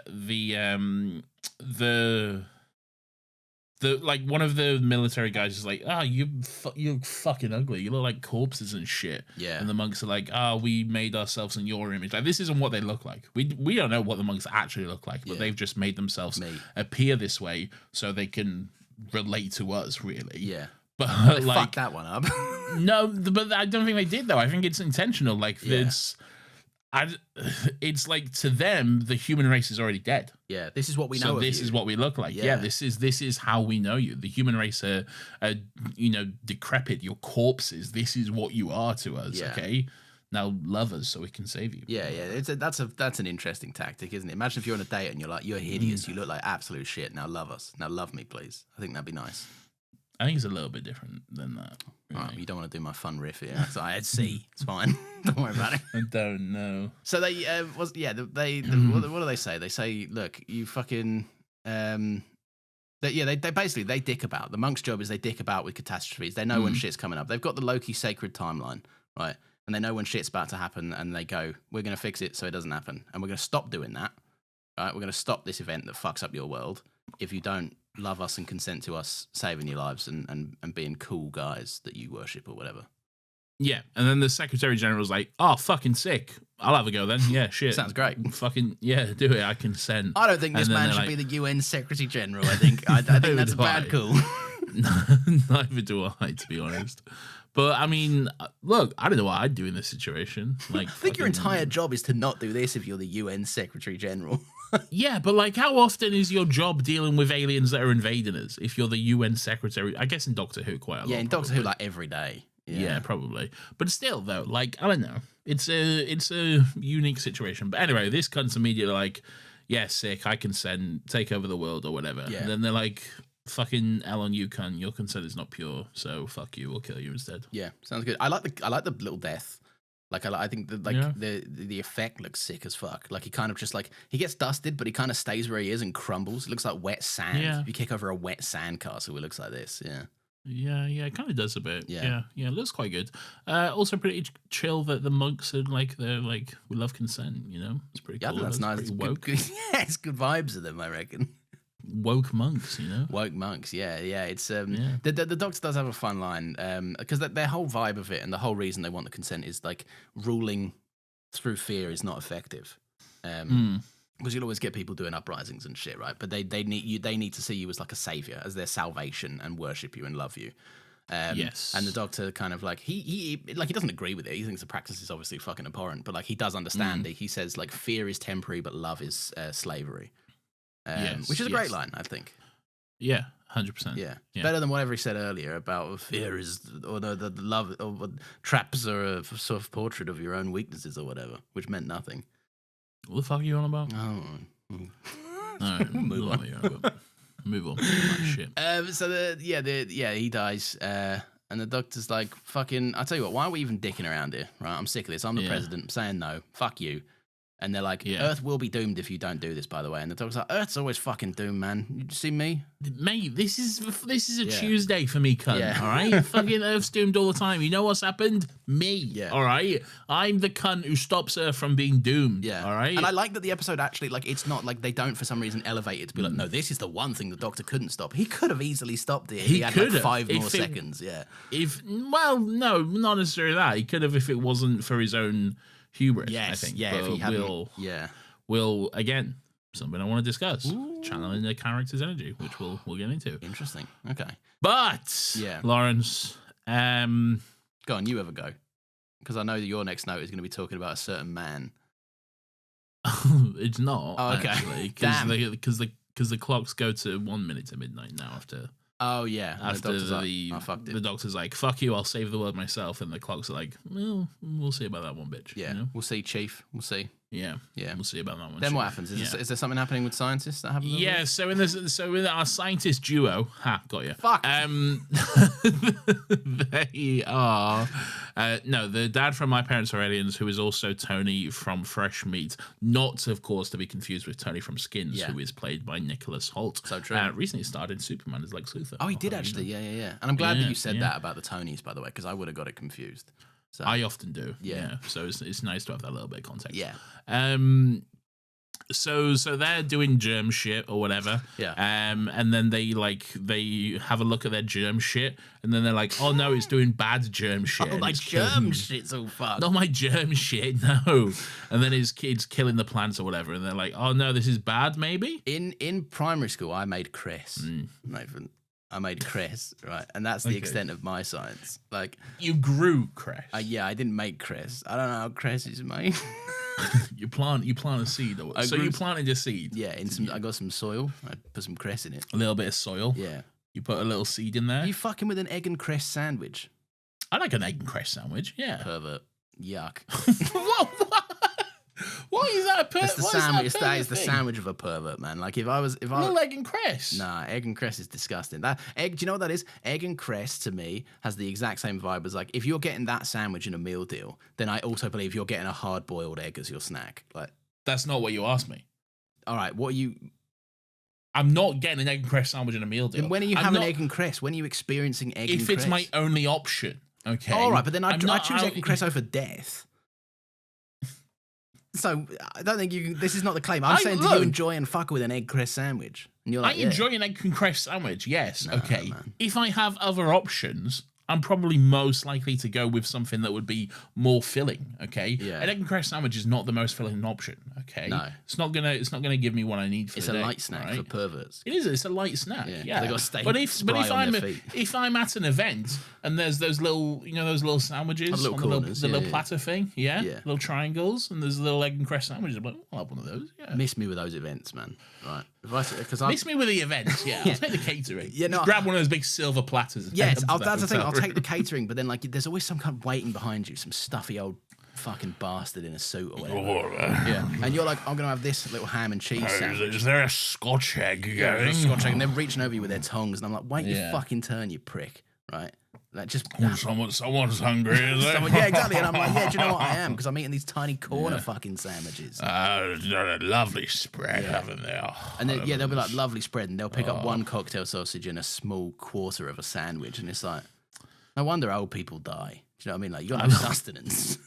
I love a shit spread. You know, there's something so just I don't know. There's just something so comforting and like homely about like a really shit buffet. Yeah, you know? And like I'm not talking like I'll be there if I see like a deli platter with meats and stuff. But we're talking that's too fancy. Yeah, we're talking goujons.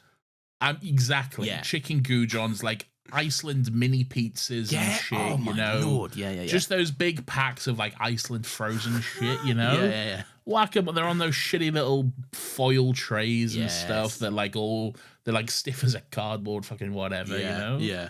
It's good shit, man. Little mini quiches and stuff. Mini quiches, yeah. Quiche commonly referred to as the pervert's pizza. Insane. I'll fuck with a quiche. I love a quiche. It's the right quiche, but it does make me feel like this is what a pervert would think a pizza is. It's got the vibe. It's not pizza, though. Yeah, but it feels the vibe. You cut it into little eighths and stuff, don't you? You're like, I'll have a slice of that quiche. No. Pervert. No. You got weird opinions on food, man. I do. Yeah. Yeah. I don't go for them myself, but I love the idea of them is very funny to me. You know, when you get like cocktail sticks and it's like one cocktail sausage, a little cube of cheese, then like a tiny pickled onion or some shit on the end of it. Like a little bow. The worst combo in history. The fucking worst triple hitter there is, you know.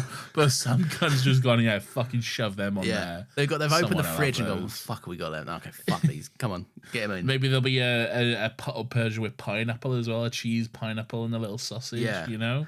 I was having a nice little lunch, right, earlier today, and I got myself an elderflower cooler because I thought that sounds refreshing. I'll go for that. That sounds lovely, right? You posted it on Instagram. I did. So yeah. I need to use Instagram more for work. I saw you doing it the other day, and I was like, that's clever. I should do more of that. When you were like late night work. Did I do it for work? Yeah. What did I do? You posted a picture of editing Baseless, and you were like late night work vibes, and I was like, I need to show the masses I'm committed to editing. As well. That was entirely fake, by the way. That was entirely fake. You did just. I pulled up an edit I'd already completed. Was it for like so people see I'm actively editing? It was targeted. Yes, nice. It was a targeted post. You know. Oh, and you texted me this morning, right? Yeah. Was that what that was for? So it clearly did work. Yeah, and it worked. So yeah. I might start having to do that. Yeah. I'll start posting timeline. No one cares. Anyway, so what happens now? What's going on? I don't know. I forgot where we were. Yeah. Where was we? So yeah, he does a bad science. And then he does a bad science. So back on the insight on this show is second to none. Well, he does a bad science. Who does a bad science? No. So the dad from My Parents Are Aliens, who is also Tony from Fresh Meat, who is not to be confused with Tony from Skins, who is, of course, Nathan, as you would know, played by Nicholas Hoult. Yes. And what did he do recently? He was also Lex Luthor in Superman. That's right. Yeah, he was. I remember that. Good movie. You've added a string to this. Right. So something's gone wrong. Basically, plants are dying of some shit, and they're like, "Oh no, this isn't good." Oh, maybe. My gunk plants. What have I done? Oh no, my germs and my plants, or whatever. I hope me having a hangover won't result in me being a gunk man who fucks the earth. And he took his mask off, didn't he? He took his hazmat mask off because he was like, I'm going to throw up in there. Yeah. Brother, you're in a room of like killing germs and shit. What are you doing? If there's one, like, if I need, look, don't get me wrong, right? I don't know much about science, but I know that if you need to enter a room with a biohazard fucking helmet on, right? Yeah. You being a bit stuffy is probably not outweighing the risk of you taking it off and not being stuffy anymore. You'd probably leave the room. Yeah. If that's the situation. The door's there, cunt. It's 2 meters just away. leave the room, brother. And again, this woman, she's just creasing at it. She's like he's like, I didn't want to throw up in my helmet, and she's like, I've done that once. That's a good laugh. It's like, leave the room. This is so clearly the wrong practice. It is pretty crazy, but you'll find out soon enough. Yeah. So. Anyway, he grabs like a little pot of germ mud or whatever, and then runs out the door, but doesn't close it. Oh yeah, because they see that their science has gone wrong. Yeah, some science shit is bad or whatever. Yeah. I don't know, man. I've never seen my science behave like this, or whatever they say. Yeah. Anyway, then it gets a little boring in here because it's like, it's just a lot of like military cunts discussion shit. They're like, hey, what if we all gave up and died? And then they're like, and they're like, I think that's probably our best option. And the doctor's like, you're all fucking idiots, all right? I'm telling you now, if you do that, it's Jova, okay? Like it's so Jova for us, boys. It's so Jova for us, okay? Yeah. We cannot let the monks have control. This is the one thing we cannot do, all right? I'm trying to stop this. I can stop this. Yeah. Let me stop it. And then they're like, I don't know, cunt. I know you saved the world 1,000,000 times, all right? But I reckon this time you're wrong. Yeah. Okay. I think you might. I think we actually should save the world by giving the world to these monks who clearly have evil, nefarious purposes. Yeah, who are like, you have to love us the whole time. We're actually nice, and we just want to save you for good vibes. We're nice, but then we will rule the world. Yeah, that's the thing. They're not even being fucking they're being transparent. Like, you have to love us and accept us as your rulers, and then we'll do loads of fuck shit. To be fair, they did give them that vision though as well. They did, were like, oh, here's your world in a year or whatever. They played them the end of Terminator 2. Yeah, it was the end of Terminator 2. Yeah. It was like John Connor. John Connor has he's leading the resistance against the machines. Yeah. Oh wait, I just realized the end of Terminator 2 is actually when old Sarah Connor is like, I'm an old dear. Oh, who gives a shit, man? Fucking get over it. I'm so old, and John Connor's wearing a salmon sweater. One of the Terminator movies. Who cares? Yeah, they all know what Terminator footage I'm talking about. Yeah. Just it changes every movie as well. Yeah. Who gives a shit, man? And sometimes it's most Jai of them Courtney. are bad. Yeah, sometimes it's Jai Courtney And he's like, and Matt Smith. G'day, I'm fucking. G'day, cunt. I'm Jai Courtney. G'day, I'm Captain fucking Boomerang or whatever he says. I'm fucking John Connor, mate. Yeah. And I'm gonna be a little robot. That's the twist in this one. I'm actually the robot. Who's the robot again? Oh, yeah. He was the robot. Yeah. He was that one was the one where Emilia Clarke was his mum. That's right. Yeah. And she's like, hey, I'm gonna kill my son because he's a robot. Yeah. And also Matt Smith is an evil AI or whatever. Matt Smith is an evil AI. These movies. Good on Matt Smith. He's getting about, isn't he? He's getting about. He's in something else. He's in Star Wars, and he's also doing something else at the minute as well. What's he doing now? He's in Caught Stealing, a Darren Aronofsky movie. He's in Caught Stealing? Yeah. What did he steal? Austin. I don't know. He got caught stealing something. A Highland toffee? Yeah. From Bossman? I think it must have been. Yeah. Or a Prime. A bottle of Prime. Fuck with a Highland toffee? I'm indifferent. I'll take it or leave it. Not fast. Love a Highland toffee. Really? Love it. They were good shit, man.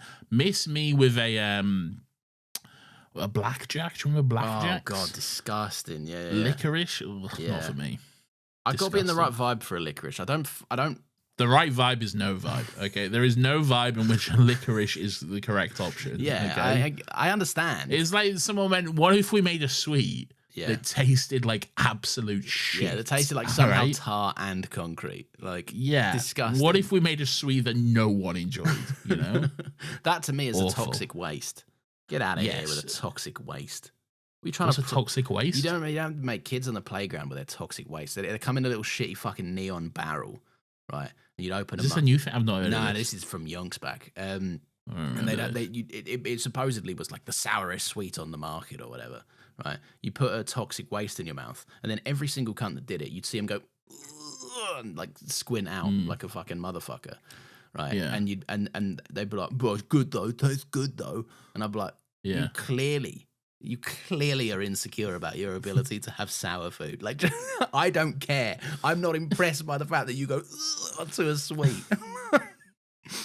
It's like now, it's the same thing. I'm doing this is toxic masculinity. You again. do this. Yeah, I was just thinking right, about but to it's, say. It's like when people are like, oh, you got a medium at your Nando's, did you? Oh, you're not like us. You didn't get your cock out at the table at Nando's. Pour hot sauce down your fucking belly. You do this a lot. You think, okay, incorrectly. No. You have the incorrect. No, it's not incorrect. Coffee cunts it is and incorrect. Spice cunts. They're the worst. Get rid of them. No, I'm not saying that. I'm saying you incorrectly believe there is no difference between, like, say, a plain at Nando's and a hot, only that the hot is spicier, but that's it. Yeah. There's that more flavor. The hotter it is, the more flavor there is. The heat unlocks the flavor. Okay. Yeah, but it also unlocks the flavor, but you're also hell, I need a pint of water and I'm having a bad time. And that's the trade-off, you know. But I don't want to trade that. It's enjoyable because of the flavor. I'm having a good time. I don't need to. With your plain chicken. It's not. I don't get it plain. Doused in ketchup. You know I don't get it plain, right? I get it with lemon and herb. You get it plain with ketchup. I don't get it plain with. I do have it sometimes with a bit of ketchup, a little spot of ketchup. Awful. Right? Nice. Awful. No, a bit of Heinz. Anytime you ask for a bottle of ketchup at Nando's, I always got so embarrassed. You did, like, yeah. But again, this to me. That to me is insecurity. You're like, what are people going to think about? Oh, my friend's got a ketchup or whatever. Like, grow the fuck up. It's embarrassing to be seen with. No, it's not. It's not, man. That's no taste. That's just nonsense. Fucking plain chicken and ketchup. I'm out man. here what eating are you a for? meal. I'm out here. Eating your little chicken nuggies? I'm out here eating a meal that I'll enjoy. Everyone surrounding me is like, I'm eating a meal that I'm enjoying. But you're all sad that you're all in your own heads and you're like, I better put the hottest sauce on in case someone's looking and thinks I'm less of a man I'm not. because of my hot sauce. No, I'm not. I'm saying I better put a sauce on that I enjoy. Nah. Okay? See, I think there's Which an has a bit of intersection heat and a bit of flavour to it. I think there's a pathway there. You just cannot fathom that people like hot and spicy No. food. To you, it doesn't make no sense. Because you're a little piss baby who can't handle any kind of spice whatsoever. I can fathom that people like it. It doesn't mean I don't think that they're out there performatively being like, it's the spiciest. Then you're a fucking idiot. Nah. Because at no point, am I like, hey everyone, look at this big hot plate of chicken I'm eating. I just eat my meal. Yeah. Okay. I don't know. I'm not. Who am I performing to? I don't know, but I feel like there's someone. I feel like. Well, why would I be performing to you of all people? Okay. Because but I feel, is that not what's happening now? Is you're not like you can only handle a plane or whatever the fuck? Like that's for comedic effect. I'm ribbing you for comedic effect. Makes my point though, so I'm going to use it. All right. Look, now he's having a coffee. I'm going to be started on coffee enjoyers as well. I'll be here all night. I enjoy a drink. I enjoy a drink. Military cunts, they're gonna die. Yeah, and the doctor's like, don't do it. You're gonna die. And they're like, what if we did it? And there is a fun moment where, like, I think this happened earlier on as well, where America were like, I'll be the first to say it. We're not gonna do World War III. And it's like, I don't buy that. For 1 second, I don't trust you making cavalier decisions that are like put America in a strategically disadvantage or whatever. Like, no thanks. Today, there's probably another country who'd take the cake, but I'm not yeah, that's also very true. Yeah, but but they're all bad. One is being very bad and naughty right now. But who's been bad and naughty? Israel. Yeah. We're in politics. I'm scared. We're in dangerous territory. It's live. I was just trying to catch you. I know. In Doctor Who. Yeah. Imagine if I said something that was like, imagine if you were like, who's been naughty? And I was like, Palestine. We got him. Folks. Yeah. No. Please. Cancel that man. So what's going on? Fucking they're all dead or whatever the fuck. Well, they're not dead, but then they go to it, and then they die. Yeah, and does this happen? They go to the pyramids. They're like, "Hey, we give our consent," and then the monk's like, "Hey, you act out a strategy. Strategy's not consent. Yeah. Fuck you. I understand I've skipped over some shit. I'll get back to it, but that's basically the end of their story. Okay? Yeah, basically. And in and amongst this, I think the dad from My Parents Are Aliens, who is also Tony from Fresh Meat, who is also not to be confused with Tony from Skins, because that's played by Nicholas Hoult, who recently played Lex Luthor in Superman. Did he? Yeah, he did. Yeah. You might not have known that. You might have missed that one. Interesting, because last time I saw Lex Luthor, he was played by one of the two men from 2.5 Men. Oh, yeah, John Cryer, I believe. John Cryer, I believe. What's he so sad about, John Cryer? He's been crying because he's got that half man. I've only got a half man. I've got half a man. My son's a half man. What do I do? See, Charlie Sheen's got like a documentary out now or something, and I saw like 5 Isn't he seconds. dead? Is he still alive? Yeah, he's still alive. But I saw like 5 minutes. He died. He might have died. No, he didn't die because he's alive and in this documentary. Okay. I saw 5 seconds of like, you know, and I think it's a Netflix thing or whatever it was, started auto playing a trailer or for it or whatever, right? And Charlie Sheen was like, so I guess we got to talk about what happened. I was like, I guess I never want to hear you speak. Like, I'm never watching this fucking thing. That was like 12 years ago, dude. I don't care, but he should not care. Like, I feel like no, that's what I'm saying. I'm saying to him, like, it was like 12 years ago. I feel like we've largely moved on from that time you got high and did an interview. Yeah. Okay. Yeah. Who gives a shit, man?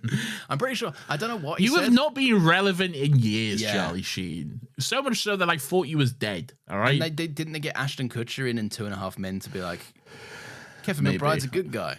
Don't worry about I it. didn't watch it. It was a bad show. Yeah, it was a bad show. And they had that half man. Yeah. They had that half man who then he grew up. He stopped doing the show. Yeah, he grew up and then is like, this show is anti-religious and antithetical to the message of Jesus Christ and promotes porn and everything like that. Christ, and I hate did the he? show. Yeah, but then he came back to it or something. I don't know. I Yeah, I don't know. But he was also a very young child who grew up in Hollywood, also surrounded by Charlie Sheen, so you can forgive him for going a little bit. That's so insane, I true. reckon. Yeah. And they probably did put him in weird compromising positions where Charlie Sheen was like, look at these girls on my arm that were like, Look, I'm fucking all these girls. yeah. And he's like, I'm 6. Anyway. I'm a half man. I'm a half man. What is going on? I'm the one that says men, manly men. Men, manly men, yeah. Yeah. Men, manly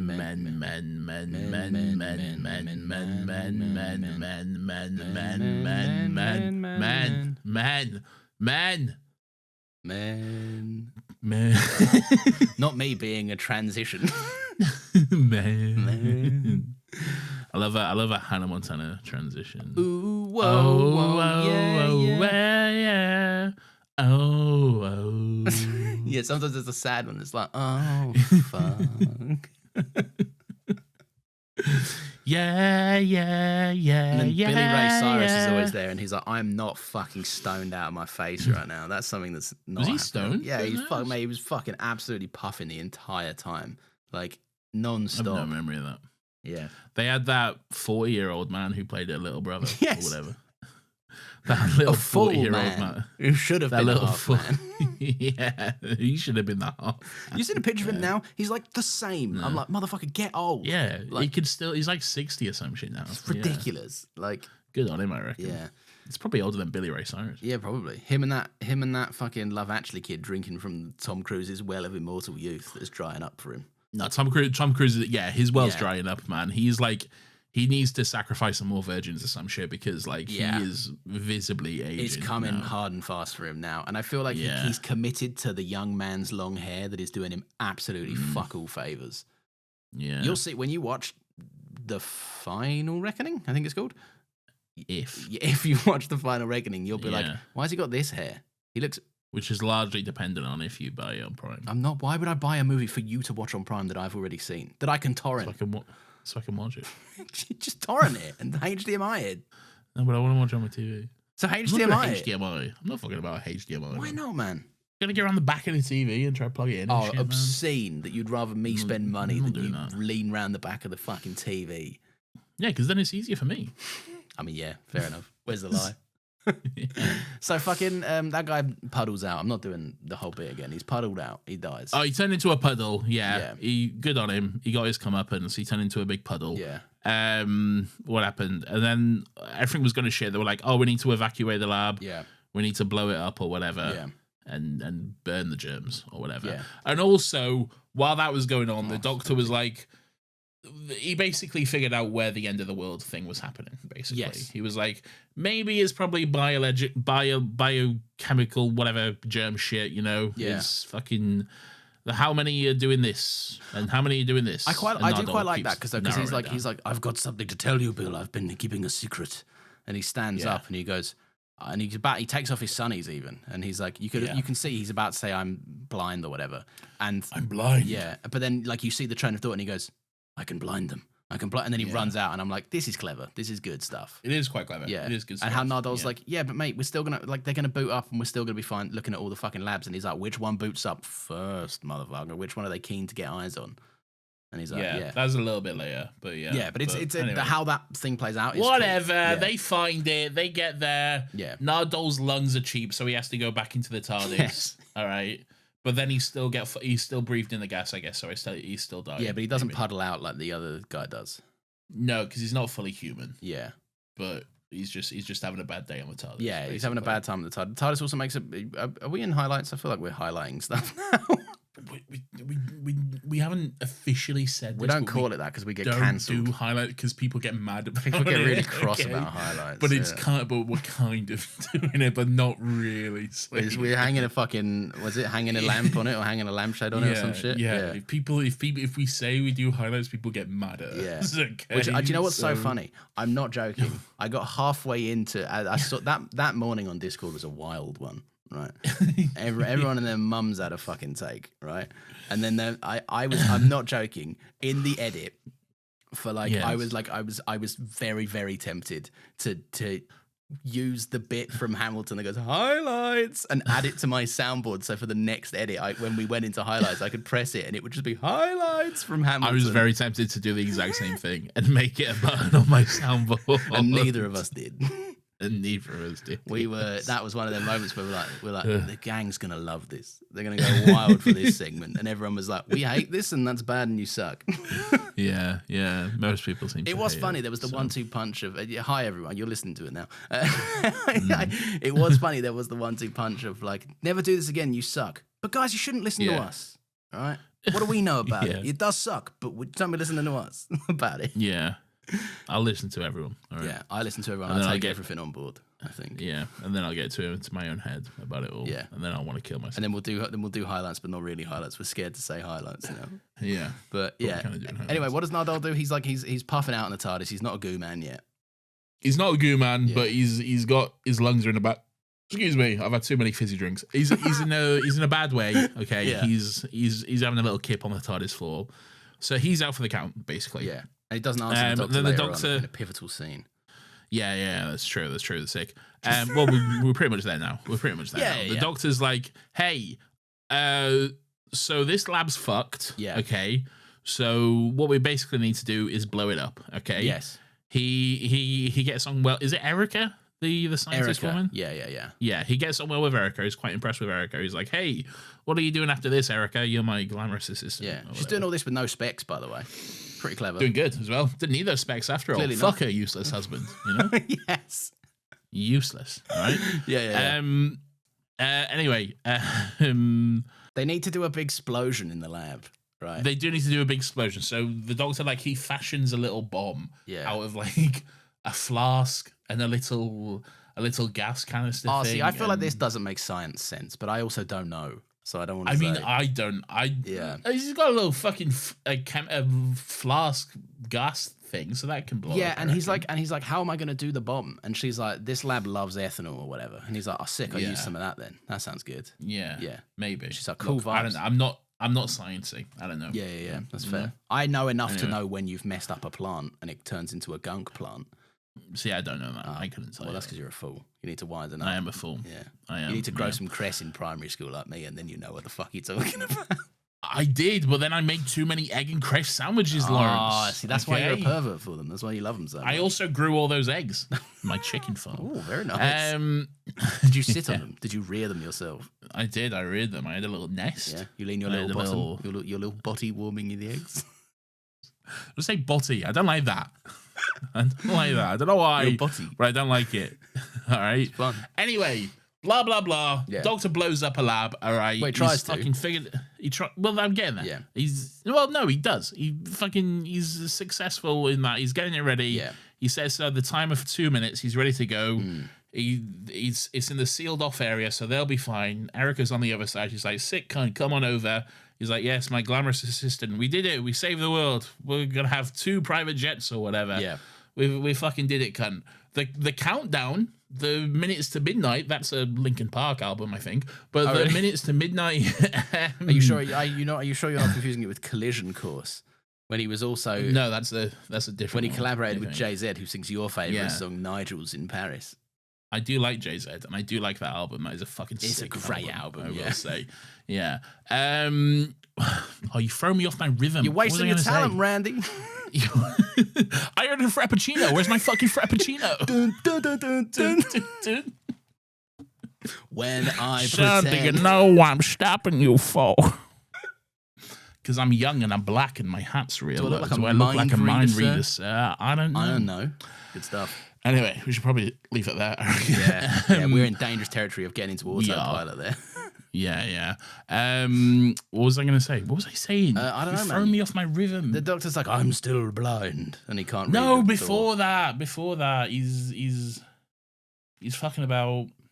Anyway, point is, Yeah. he's the clocks. Yeah, the clocks. The midnight. The clock has started going backwards. The day's saved. The monks are like, oh, we fucked it, boys. It's fucked. It's Jova for us, Yeah. actually. And Bill's like, oh, sick. I should get out of this pyramid before it explodes or whatever. Yeah, this is all great right? stuff. The doctor saved the day. The doctor saved the day. Nothing can go wrong. Yeah. The doctor will not be put out by his own hubris, okay? Yeah. The doctor was not foolish enough to think that he could avoid his own problems and not talk about them. The doctor was not stupid enough to think that he could be like one Clara Oswald and cheat death itself. I like this. Okay. Yeah. Nice. Okay. I feel like the doctor was very much channeling Clara here. I feel like he was very... Oh my. It was his hubris. He avoided. He thought he could get around his own blindness. At one point, he Yeah. even says, like, he's got the sonic glasses on. He's like, "Who needs eyesight or whatever?" And he's looking around in his little Matrix vision glasses. This is He's a like, fascinating observation. he thinks he can coast by. He can rely on technology. He thinks he can cheat it and solve the day without any issues whatsoever. Yeah. And still be the doctor and do everything properly. But then he gets a big fat fucking reality check by the smallest thing It's possible. the tiniest detail. Yeah. It's the tiniest detail. He was so fucking close, Yeah. but he didn't recognize that he needs to input a code into the door, which no one else could see. There's no one else to help him. He just needs to spin some dials, but he can't. My I God. fucking love it. It's so good. That's a great detail. Yeah, I never picked up on them because I do like the idea that it comes back and it's his hubris and there's consequences for his actions because he has spent the last Yeah. couple of episodes being like, I'm King Cunt. I don't need a fucking eyes, whatever. Yeah. L on people that can see. Or L whatever. on eyes. Yeah. Yeah. Me exactly. and Matt Murdock out here, we're the true goats. We know what we're doing. All right. Exactly. Even Matt Yeah. Murdock's a fraud because he can still see a bit or whatever. He Yeah. sees worlds on fire or whatever he sees in Netflix, right? Yeah. But I do like that there's consequences for it. But that's a fascinating observation that it's a direct Clara comparison. It's flying too close to the sun and you kick yourself in the fucking teeth. Like, And look, it fucked up for him. Yeah. He won. He won the day. All right. Yeah. But then this one little detail now he could still get away with it, but fucking hell, he's gotten too close to Bill. Yeah. All right. And Bill's like, well, fuck you, cunt. I love you, so I gotta say. I like this as well. I like this. This comes back from like Bill only does this because the doctor's blind in the first place because he put his neck out for Bill, and Bill's alive to make this choice, and she's like, "Well, my fucking hands are tied, dude. Like, tit for tat. You save my life, I save yours." Like, He's a family. He is the only family she's ever really had. Really. Yeah. At this point, which is So- crazy. Oh, I like this. This is a good. Yeah. It's a good ending. I do like the way that they've ramped up the stakes enough that I'm still excited for a part 3. When, like we said at the start of the episode, like this could have just chugged along. So Bill manages to give the doctor his vision back by consenting Yeah. to the monks. They accept her consent. They grant the doctor his vision back, but now they've taken over the world. So the world is saved. Okay. Yes. Thanks to the doctor getting his sight back and the monks intervening there. But the monks now have consent and control over the world. Yes. And that is where we end things. It's great. I like that. Yeah, his sight comes back. He puts his hand out in front of his face, and they say something like, "It's time to see our world" or whatever. Like, It's like, yeah, enjoy your sight, doctor, because you'll need it to see our big dick or whatever. yeah, see they our say. big dick. Like, They say that. no, it's like, enjoy your sight, doctor. Now see our world. Yeah, they say. which is filled with our big Yeah. dicks. And yeah, it's filled with our big corpse. It's a largely phallus based world. It is, yeah. Monk And phallus. Bill's like, I'll tell you, phallic, yes. Phallic. Dead monk phallic world. Bill says, I'll tell you what, old man, you better get my planet back. Yeah. She says, Good. as the monks take control. And that's where we leave it. We'll pick up next week in part 3. Oh, yeah. The final part, the cap off of the trilogy. The final part. The final when reckoning. the Doctor is no longer blind. Yeah, sure. not Anyway, that I'm going to play this. All right. Weirdo of the Week.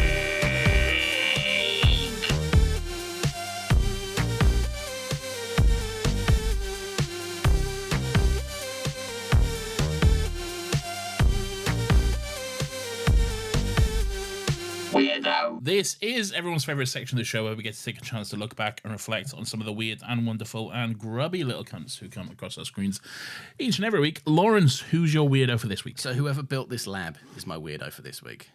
Oh, interesting. Oh, close. Well, we'll see. So in this lab, there's a venting system, right, that is automatic and pumps out. There's a venting system in this lab that's automatic, based on a 30-minute timer that will pump out bad toxic gas into the regular atmosphere, technically contaminating Earth, right? Which seems like an insane factory setting to have for a lab that is currently dealing with like biochemicals that could fuck the entirety of Earth, right? They put the lab into lockdown mode, and then it's a lockdown mode for a biochemical lab. And then she's like, but the filtration system, we can't turn that off. So your lockdown is only effective for half an hour.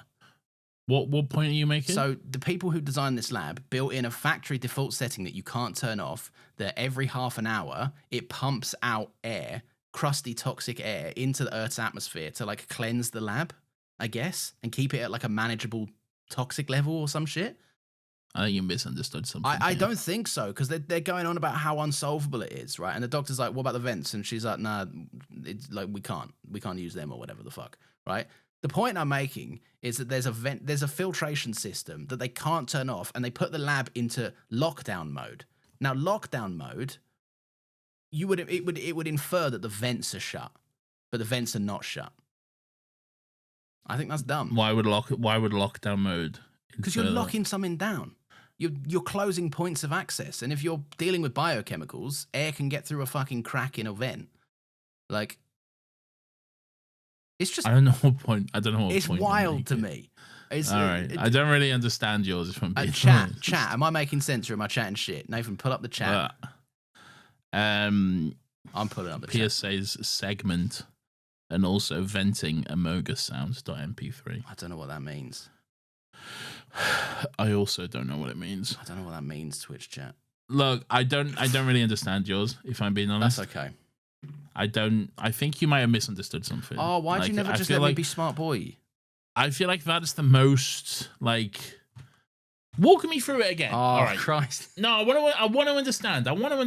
Okay. So, right. All right. It's a lab. The lab deals with biochemicals that could be potentially harmful and, say, potentially make a gunk man that disintegrates into the Earth, right? Gases and germs and shit. Yeah, that's what the lab's cooking up in there all the time. Yeah, right. So we're making big gases in this lab. Yes. Now in this lab, it's a gas lab. Gas lab. Yeah. Yes. They have no. Move on. Yep. Move on. They have a filtration system in this lab, right? That I guess is designed, and this isn't inferring from me, right? I guess is designed to filter out crusty air. Right. All right, but where are you getting this from? What's said that makes you believe this? What's her name? Not Elaine. Erica? Pain. Was Erica? That's it. Erica, She's like, she says something to the Doctor like, we can't turn it off. It's automatic. Every half an hour, it cycles out some of the toxic air into the Earth's atmosphere. So in other words, if that goes off and this gas gets out, Earth's fucked. Which is why they need to blow up the lab, because it sterilizes the air. Yes. And therefore would burn the toxicity, I guess, and therefore it would be fine to escape into the atmosphere, I guess. Right? Okay. So the point I'm making is that whoever built that system, that is an automatic filtration system that will pump out your toxic air during a lockdown that has been manually imposed, is dumb. It's the equivalent of having a lockdown going, hope that gas doesn't get out in my bio lab, right? And then the guy that made it going, well, we put a little filtration system in that you can't turn off. And even when it's in lockdown, shit will get out into the atmosphere. That seems nuts. The point of a lockdown is to lock it down. I'll be honest. I don't really. I could not have made this simpler. If you're saying I'm dumb for not getting it, you're dumb for not understanding what I'm saying right now. I don't really. Fuck me. Really what's it, Nathan? Who's your weirdo this week? My weirdo is. Yeah. Now I've listed the editor. Okay. Okay. I don't know if the editor is specifically to blame. Going after your own kind, I see. But it makes logical sense that the editor has made this decision. Okay. Okay. All right. So whoever edited this episode, okay. Now a lot of this episode takes place in this laboratory. Okay. Okay. This big sciencey laboratory. They make the germ gas and shit. Okay. Yeah. They the doctor at one point says this lab is in Yorkshire.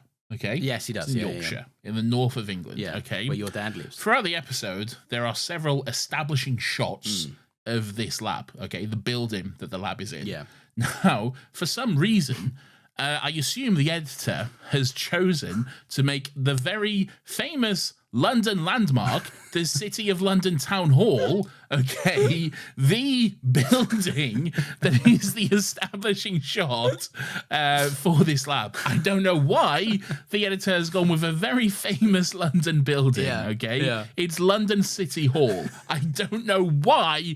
Maybe because it kind of looks like sciencey, I guess. It looks a bit futuristic, I guess, maybe. The whole building looks like an egg, kind of, all right? Yeah. But maybe that's why. It's a very famous building, and he's gone, oh, this is not London City Hall, by the way. This is a science lab in Yorkshire where they make gas and shit. Yeah. All right? I like the idea of them being like because this is, especially if you like lived in London, you know what this building looks like, right? It is. I feel like even if you don't live in London, even if you've watched an episode of The Apprentice, okay, you probably know that this is not, I like the idea of them having the exact same context. And the doctor's like, we're in a lab in Yorkshire. And she's like, we absolutely are. Yeah, that's 100% true. Yeah. And it just cuts to an exterior shot of St. Paul's Cathedral or something. Yeah. It's like, here we are. Exactly. They're in one of the pods of the London Eye. It's quite strange. Okay. That is very strange. Well, Nathan, I'll tell you what else is strange, right? Some people that listen to this show.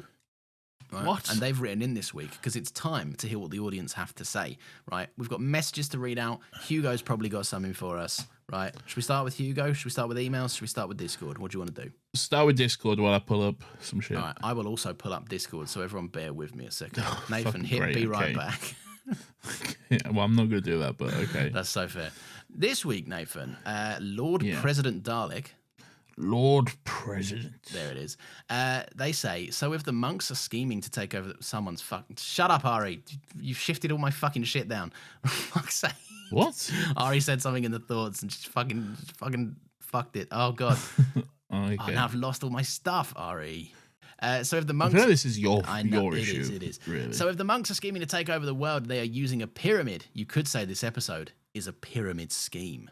Ah, Very, very nice. Very good. And then the original Star Very Walker good. underneath says, this has to get read out. Please, Nathan. See, I can spell your name. Rude. I don't choose the Discord one. Yeah, no, by it's the me. way. I still read it out. Fuck. God damn it. Yeah. Who else is saying what else, Nathan, please? So this, Lawrence, is from Tandia Dudman. What? Never knew that. Never knew that. Who's not Hugo. Oh, shit. Yeah, fuck. Yeah, that's pretty sick. All right, awesome. Yeah. Go on. Fucking hell, man. All right. Anyway, here we go. Miles away there. Hello, boys. I know you wanted more people to start sending in voice messages, Hell yeah. and as much as I love hearing Hugo, I thought I'd give it a try this week. I love the Pyramid at the End of the World for everything except for the fact that it has a long title, and that means it takes me a really long time to input it into the Doctor Who episode name quiz. I think Pal Mackie is underrated, and people always forget about her when they're ranking companions, but she's one of my favourites. Peter Capaldi is my favourite Doctor, and he is unmatched in his acting as always. Yes. I think my widow of the week would have been Douglas, because as a scientist, he should have known better than to not close an airlock door. That's a really stupid move, dude. I think my favourite characters were the background monks, because they were just like standing there waving their arms up and down along the wires, and I think that looks like a lot of fun. Marigold, absolutely cooked with the soundtrack to this episode. I think it is absolutely criminal that they did not release the Series 10 soundtrack, and it haunts me to this day. Oh, yeah. I think this episode sets up next week really well, and I'm happy that they, as an official 3-parter in Doctor Who now, I'm excited to see what you guys talk about with that one as well, actually. On another note, I did just get into uni, and I'm going to study drama at UEA, and I'm really excited. Fun fact, that is actually the university Matt Smith went to, and I just wanted to thank you guys so much for getting me through some tough times while I was doing my A-levels. Oh, no, don't. I just loved hearing you two ramble on about, like, Doctor Who. It's my favourite TV show, and I want to say thank you. So, leg you later, alligator. Legulator, the return of Legulator. Alligator. I love that. That's brilliant. That's Congrats awesome. to getting into uni. Yeah. That's fucking sick, man. And studying drama as well. Yeah. A fake degree. Kindred as we know. spirits. Yeah. No, that's awesome. Honestly, I will say about studying drama, like, look, don't get me wrong, it's a fake degree. Like, me and Nathan did it, right? But also, it's like so fucking fun as well. Like, you'll So see much all the fun, academics being like, oh, an essay, and you're like, shut up, man. I get to just pretend for a bit and get a grade. It's true. It's so much fun. But thank you so much for those kind words. That's absolutely beautiful to hear. We do have 2 other voice notes. Hugo also sent one in, and Sam Nixon also sent one in. Oh my god. But I said one and I meant it, so fuck you. But I love you both and thank you. That's outrageous. Did you pre-screen them? I don't know. I haven't, to be fair. I haven't. I never. That's good then. You You plucked one at random. You haven't chosen your favourite voice note. That was also the one that blew smoke up our ass. I did read this email, though. This is beautiful. Okay, do you remember the other week we got an email from someone who's Stephen from Stephen? I didn't just read that on the screen. Stephen from Stephen, whose mum fell down the stairs and they listened to our podcast together. Yes, we got an email from Stephen's mum. Okay, no way. So Stephen's mum says, hello guys, what can I say? A big thank you to you both. Thank you for several things. Firstly, for reading out the email from my amazing son. Isn't he amazing? He is indeed. Indeed. Secondly, for creating and producing the Still Got Legs podcasts. Reviewing the episodes before listening to your podcast brings me back to each one, and I really enjoy them. Initially, I thought it was just going to be a summary of the episodes, but no, it is far more. Great entertainment is the words used here. I don't know if I agree, but thank you.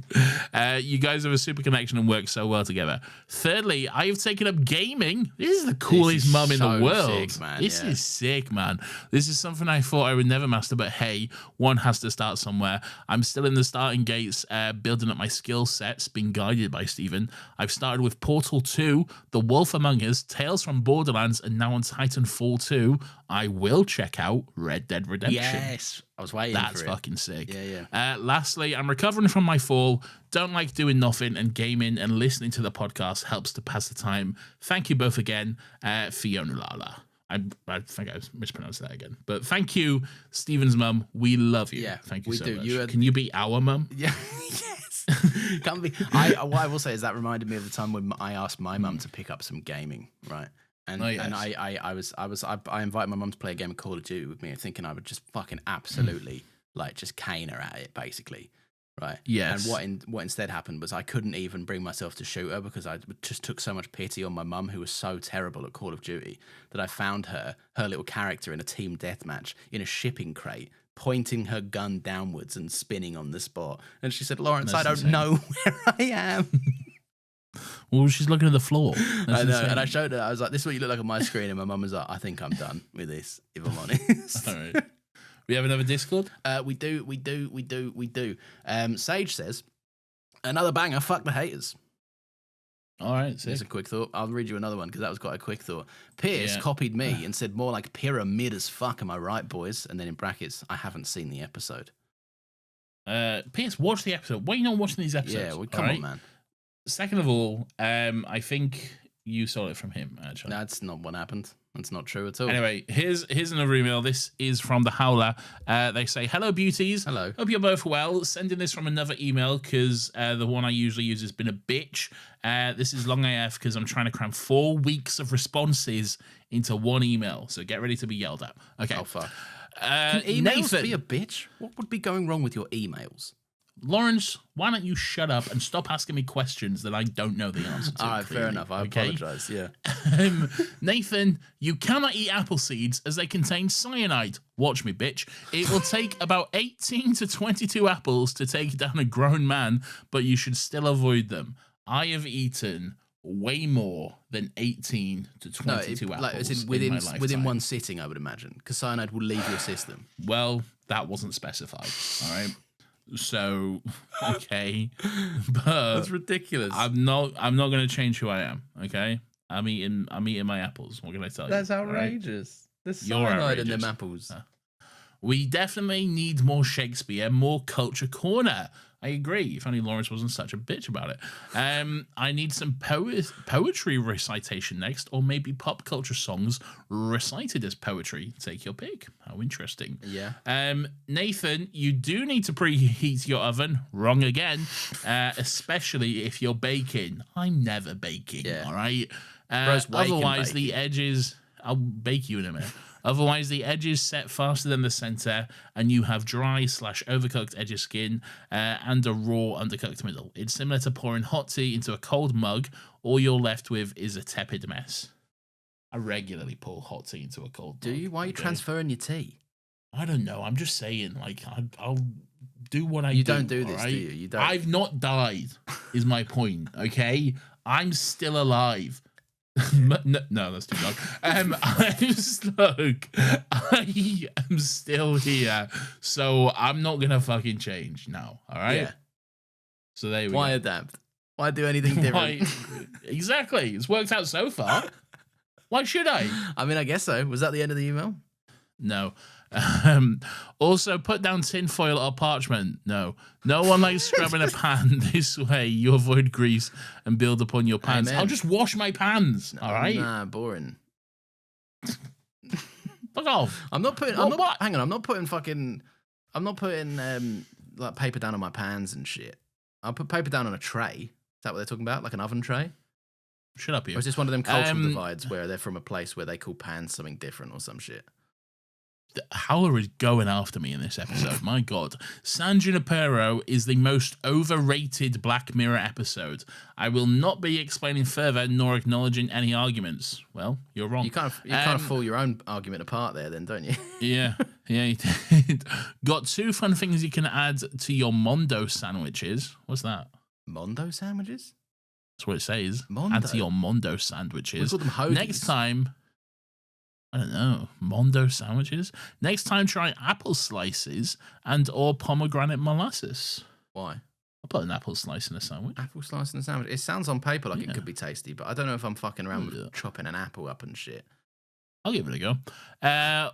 Also, please don't kill yourself over giving us an extra episode on the Patreon. We already did. Yeah, it's out now. We all understand the fuck ups happen, and we will not send hate mail. If you, what is this? This whole thing is one big hate mail. If you do want to record an extra episode, we'll be happy to take an Hey HP or two Slushy Boys. You're way too I don't know late. what that is. You're way too late. Never heard of Anyway, that we already one. did it. Yeah, we already did it. And also, I don't know what two Slushy Boys is. Yeah, that sounds like some nonsense. Got a question for the next Dr. Guess Who? You should play this as an objective Guess Who, where you don't ask direct questions, but more objective questions, e.g., do you think your person would order a chai latte at Starbucks? Do you think your person would defend billionaires? Interesting. That is quite interesting. I do like that. The main thing with that, though, is we could have different answers, though, so I don't know how that would work. Yeah, we can. But this whole podcast. I guess that is the built off of- point. Yeah. Yeah. If we didn't, if we all had the same answers, we'd very quickly both realize instantly that it wouldn't be a very interesting episode of Patreon stuff. Yeah, maybe. I didn't really listen to what you just said. That's if I'm being honest so with you. fair. As far as TPATEOTW is concerned, I don't know what that means. Yeah. For the pyramid at the end of the world.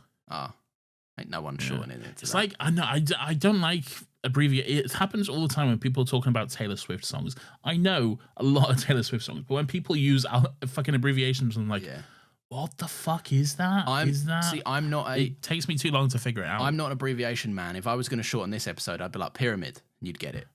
Like I'll say the key word from the episode. Yeah. Monk. Monk. I don't know. Monk. Monks, pavement nuns. Pavement nuns. Exactly. We all know which one we're talking about, you know.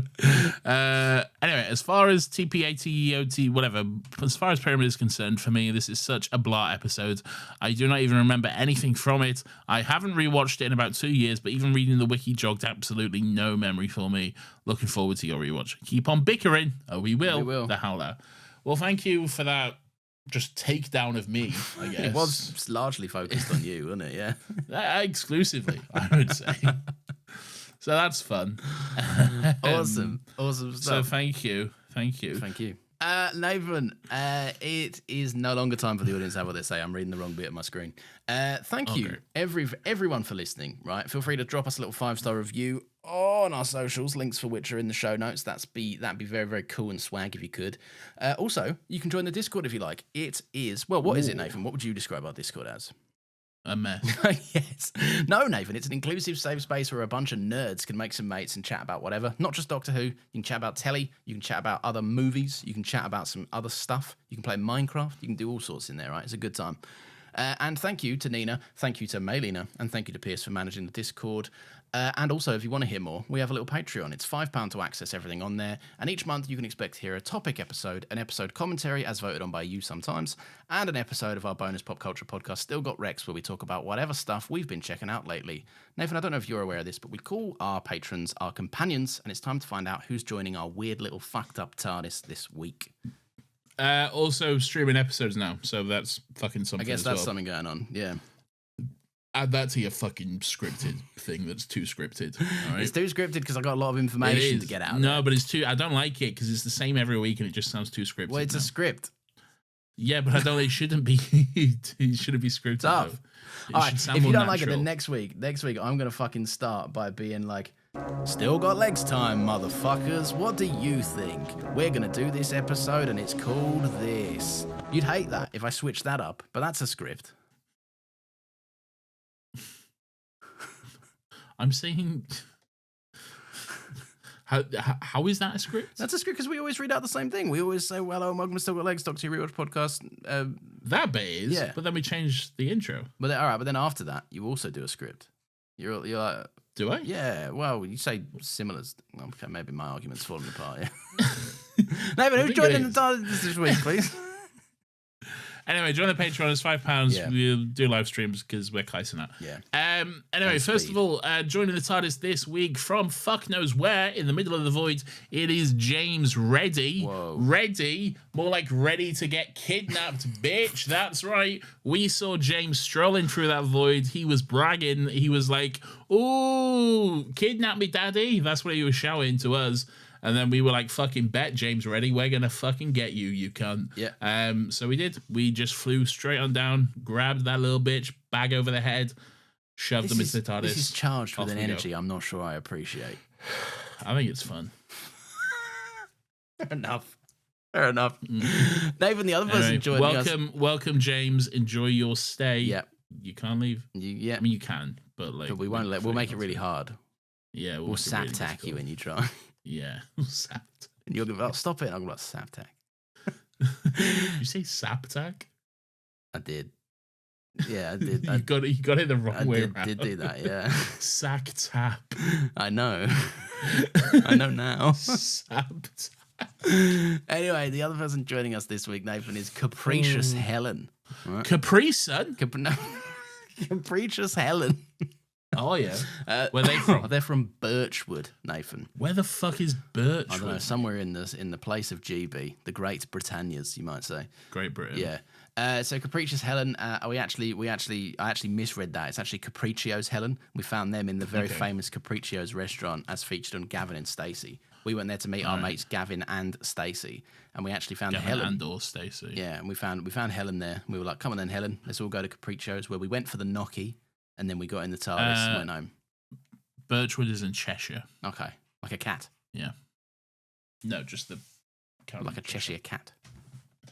Well, I guess that's where the cat is from. Yeah. So, Go on, what did I say? What was my joke? I don't know, something about a restaurant. Yeah, you didn't listen to it.